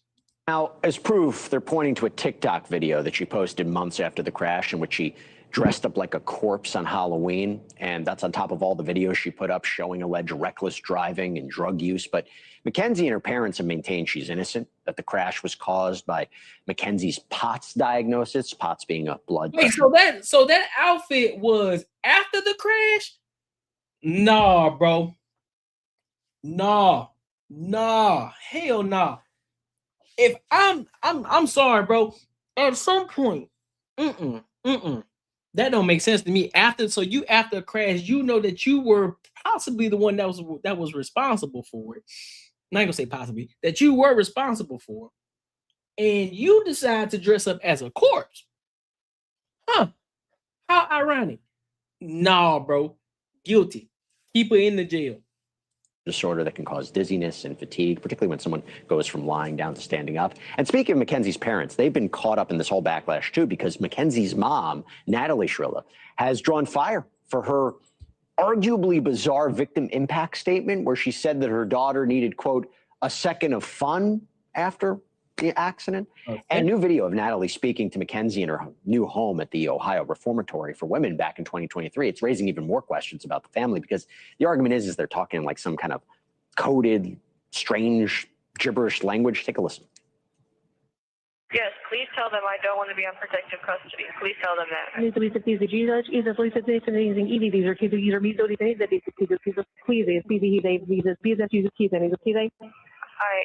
am. Okay, not caused just keep a that single in problem mind. since I've been. I know you haven't. I'm talking about in general overall. Yeah, so is the Mackenzie Shrilla millions watched in that Netflix doc actually putting on an act? I'll tell you what, Kat Crowder sure thinks so. She served 6 months with Mackenzie in that women's prison, and she says the girl she knew behind bars is nothing like the remorseful inmates seen in the doc. Joining me now is social media influencer Kat Crowder. Thank you so much for taking the time. Why do you believe that? Thank you for having me. When Mackenzie first walked out in the documentary, my jaw was dropped because that was not the person that I saw in prison when I was with her. She walked around in a very light demeanor, if that makes sense. So lots of laughing, lots of giggling, you know, makeup done every day. It was never this dark, smug, tough girl act that was in this video, trying to portray some sort of remorse. I never, you know, I don't know what somebody's thinking. I don't know what's going on in her head, but from my observations, there was never any, you know, behaviors that looked like somebody who was remorseful. Did she ever talk about the crash? Did she ever talk about the victims in the case? Not directly to me, but I've spoke to a few women since me being released and, you know, going on about her case, and they've came out and said that they had conversations with her and she informed them that it was not due to POTS, it was due to her being high. You know, there's a few different stories that she's had. One was that she had no idea, you know, she didn't remember, amnesia. So there's a few things that she circulated. Did you ever see, talking about POTS, did you ever see any of those symptoms when you were with her, when you were around her? Not once. She seems like a very healthy young girl. I mean, she was constantly on the yard. There were even times. Yeah. She was on that POTS eye. She was on the POTS eye. Yep. She was diagnosed with POTS eye. That THC, that wax, that bong, that good stuff.